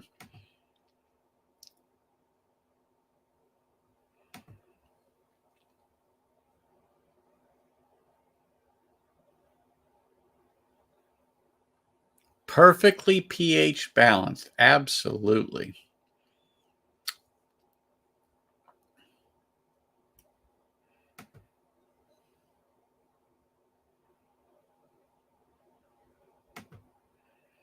Yep. Always good to see you, Bobby. Always good to see you.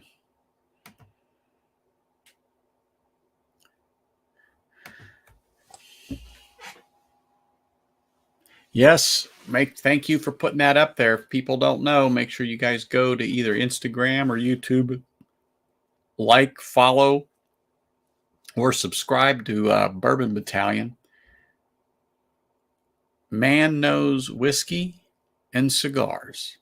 If you have questions, comments, or just plain need to know, there is your man. He is burning up Instagram, and he is your authority when it comes to pairing whiskey and cigars. Guaranteed.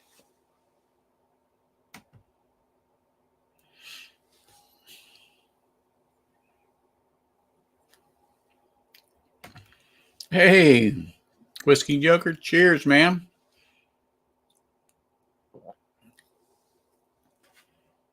Always good to see people popping in here, that's for sure.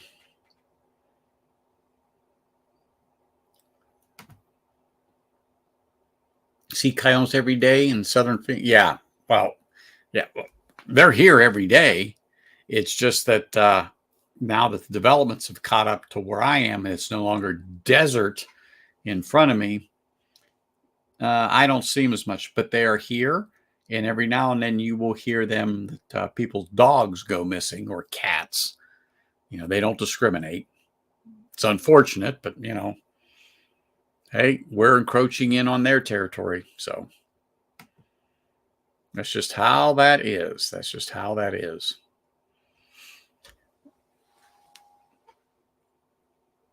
Mm-mm-mm. I just can't get over how this whiskey just, the viscosity in there and this oil just sticks to the sides of this glass. I got to keep showing it. I mean, how many of you have whiskeys that are this oily and beat up like this on the glass? I honestly truthfully, just sorry, it's getting on my ugly face. It's just, it's one of those things you just have to see. So I got to keep holding it up to show you. This thing is super oily, super oily. Mm.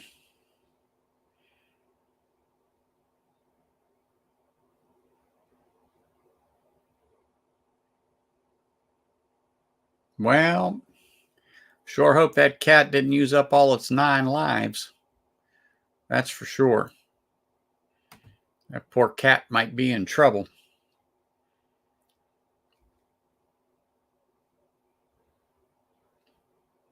If it hadn't become dinner.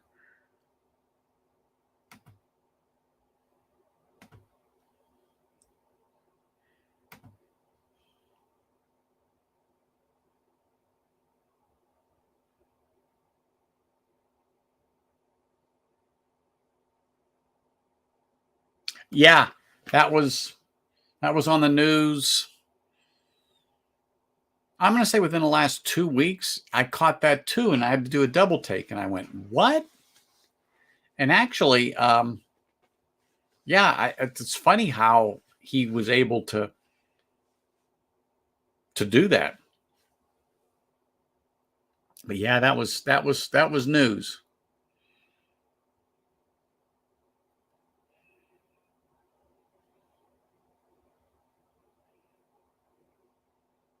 Yes, old Dusty Dan. There is another one. Very good guy. Thanks, Richie. I appreciate that. Dusty Dan. Make sure that if you guys haven't went over there and watched any of his videos or anything like that, he is another true whiskey tuber and supporter who deserves our support. So please make sure that you get over there, slap him a sub, and when you get on there and start watching his videos, whatever, you tell him that Bourbon Neophyte sent you.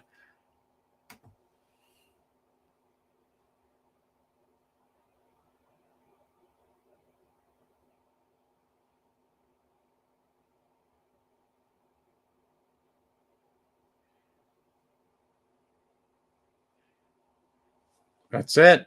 He's the man.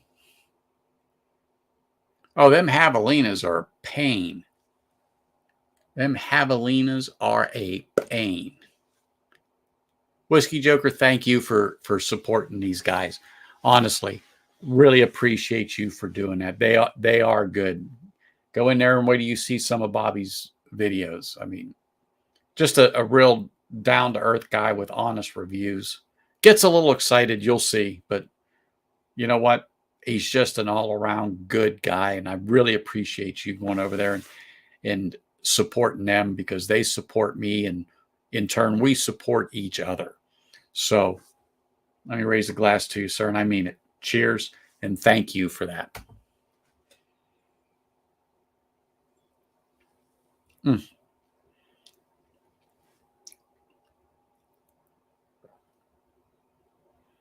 And you know what I find is kind of remarkable about this? This particular whiskey I'm drinking is, like I said, it's very light, it's fresh, it's fruity, it's viscous. But for as many drams as I have had of this, I don't know how to say it, but my wheels aren't bent in the least. I know I've had a few drams, but that don't make you bad. But I'm just saying, it's not what you would expect. It really is a great sipper. And I think it's something, when you get into pairings with different things, I think if you were pairing it with a cigar, something like a Ashton cabinet or a CAO with maybe a Connecticut wrapper or something, that's something light bodied would work with that. But that's where, if you go to Instagram and you listen to Bobby there at Bourbon Battalion, he will really put you right where you need to be with that. No doubt in my mind. There you are, Joker. Yep. Really appreciate it. Holy smokes. I just caught who that is. Mr. Jiggs. How are you, man? I hope you're feeling better. I know you was fighting it for a little bit there, but really glad to see you pop in here. Honestly, I am. I just know, like I said, you've been fighting a little bit. So cheers, brother. Nice to see you. And if you kind of missed it all, I'll hold this up for you. I've held it up a couple times, but this is what I reviewed. And since you're here, I'll give it to you in a nutshell. If you can find this somewhere, buy it. That's the bottom line. If you've not tried Japanese or anything like that, this is a great entry level, particularly at $40. You can't go wrong. I picked this up at Total Wine. So, you may have to hunt for it. You may not have Total Wines. I don't know. But wow. And then let me show you something since you just popped on. I hope you can see it because I've done this a few times. Can you see the beads on the side of this from the oils in there? Can you just see that? It just sticks to this glass. I mean, unbelievable. This is probably one of the oiliest whiskeys I have seen in forever and a day. And I mean that, forever and a day. I don't think I have anything that compares to the oil that's in this, the viscosity that this has. And it does this dram a world of good.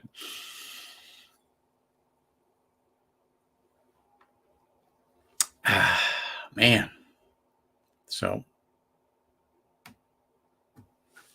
cheers, Mr. Jiggs. Appreciate you, man. Oh, no problem. Again, like I've said, no thanks needed, brother. No thanks needed.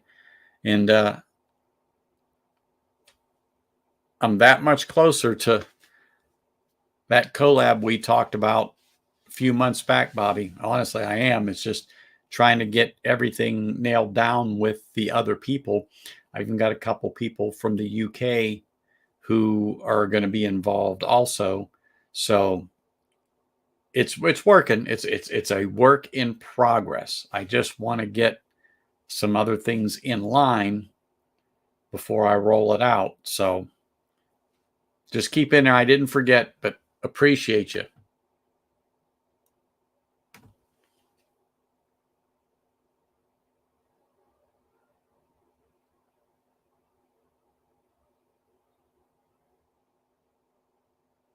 I don't know, Faz. I don't know. And that's the thing. It's pretty vague on the box.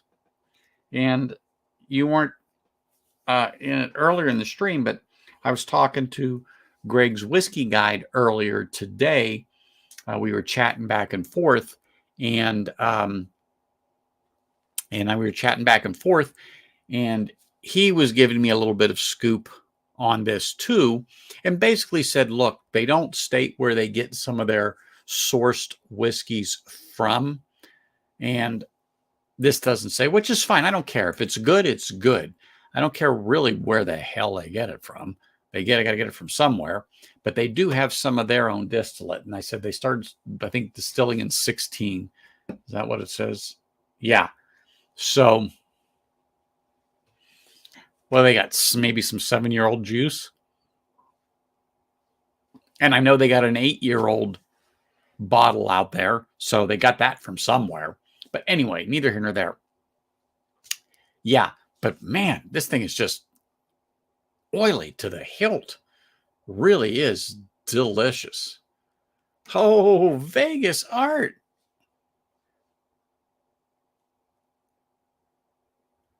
It is. But you know what?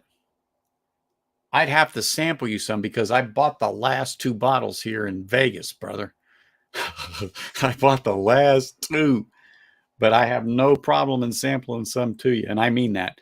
So I'll go back in my email and let you try this, and I'll get it to you. Really. But it doesn't mean it might not be in California Total Wines or Arizona Total Wines or something like that. But I mean it. How do I say this? I don't generally buy a backup the same day before I leave the store. But when I tried it, there's the backup. I've only got this Sunday, as in this, not as in a week ago from today. And yeah, this is a wonderful, in my opinion, a very good sipper for $40. Yeah, it's a very good sipper for $40. I don't know when you had stuck your head in here, but I'll hold this up again. Can you see how that beads up on there from the oils? It just hangs there. It's one of the more viscous whiskeys I think I've ever seen. Honestly, I think it's one of the more on it. It's just good. It's sweet. It's fruity. The mouthfeel is wonderful. So yeah, but use some of your connections too. Maybe you can score a bottle or something like that from somewhere. But it's definitely worth it. It is definitely worth it.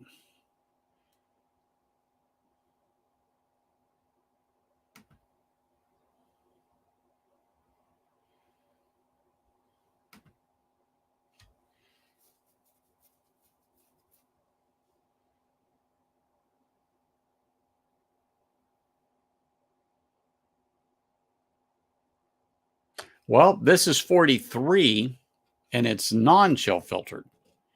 So totally understand what you're saying. Really do. But I mean, this has all the fats in it. This is, like I said, I don't know where in the heck they got this from, and it could be theirs. I just don't know. But it is really good.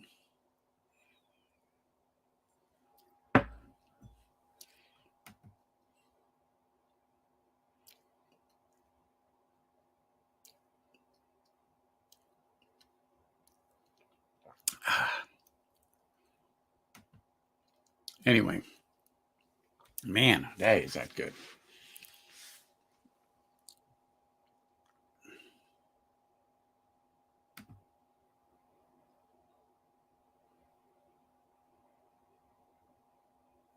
Oh, he took a wrong turn in Albuquerque, Bobby. That's how he's going to end up in the Bay.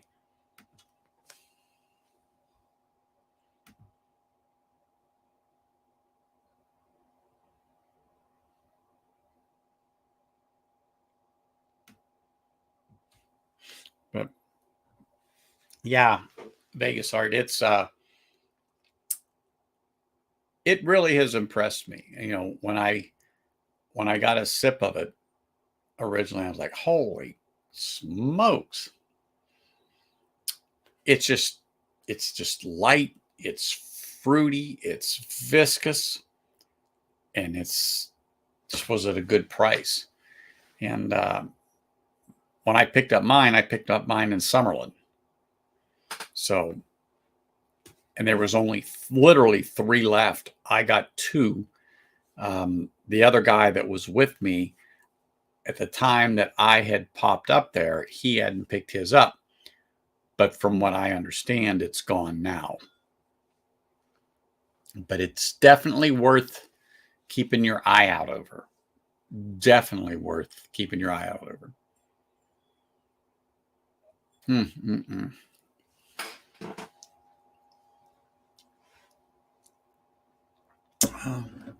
All right, people. Well, this was a wonderful chat. I'm going to wrap this thing up tonight because I'll be getting up in 5 hours and doing that W thing that I hate, but we got to do it. But next week, I'm not sure exactly which one I'm going to pop open, but I've got a few things here, and I'm going to roll the dice and see what comes up and see what I feel like. But it just might be a actual single malt scotch this time. So I know exactly what I'm getting into. So got a couple things here that I'm going to ponder over this week, get a thumbnail out there. And hey, if you guys find out any more on this Nagahama Roman and the non-age stated and some good details or something on it, let me know. Shoot me an email at bourbonneophyte@gmail.com. Let me know, or those of you that got my number, send me the link or whatever. You know, I'm very interested in this particular distillery and what they have to offer and what is available to us here in the United States. So, you know what? I'm impressed with it, and I can't speak highly enough about it. And I really mean that. For the money, it is one of the best bangs for the bucks. And I'm sorry that if you guys can't seem to find this thing or whatever, but whoo-hoo-wee. Man, this, like I told you, it smells like almost like fresh linen with a sweetbread note and fruit. Ugh, sorry. Sorry. It's just like, whew. Hey, you're welcome, buddy. And like I said, I know I got your email. If I can't get your address or whatever, I'll shoot it back. But yeah, I'll make sure that I drop off a little something to you, because you have to try this. You have to try this. And I want you to try this. And that's why this is here. So I want you to experience it, because I've got a few more I have to give to some people so that they know what I'm talking about, because I'm passionate about this, that you absolutely have got to try this. So, all right, people, you all have a good night, a good week. I am looking forward to seeing you again next week here at Bourbon Neophyte. You all have a great, great rest of your evening. Finish your drams, and I will see you next week. Cheers, everybody.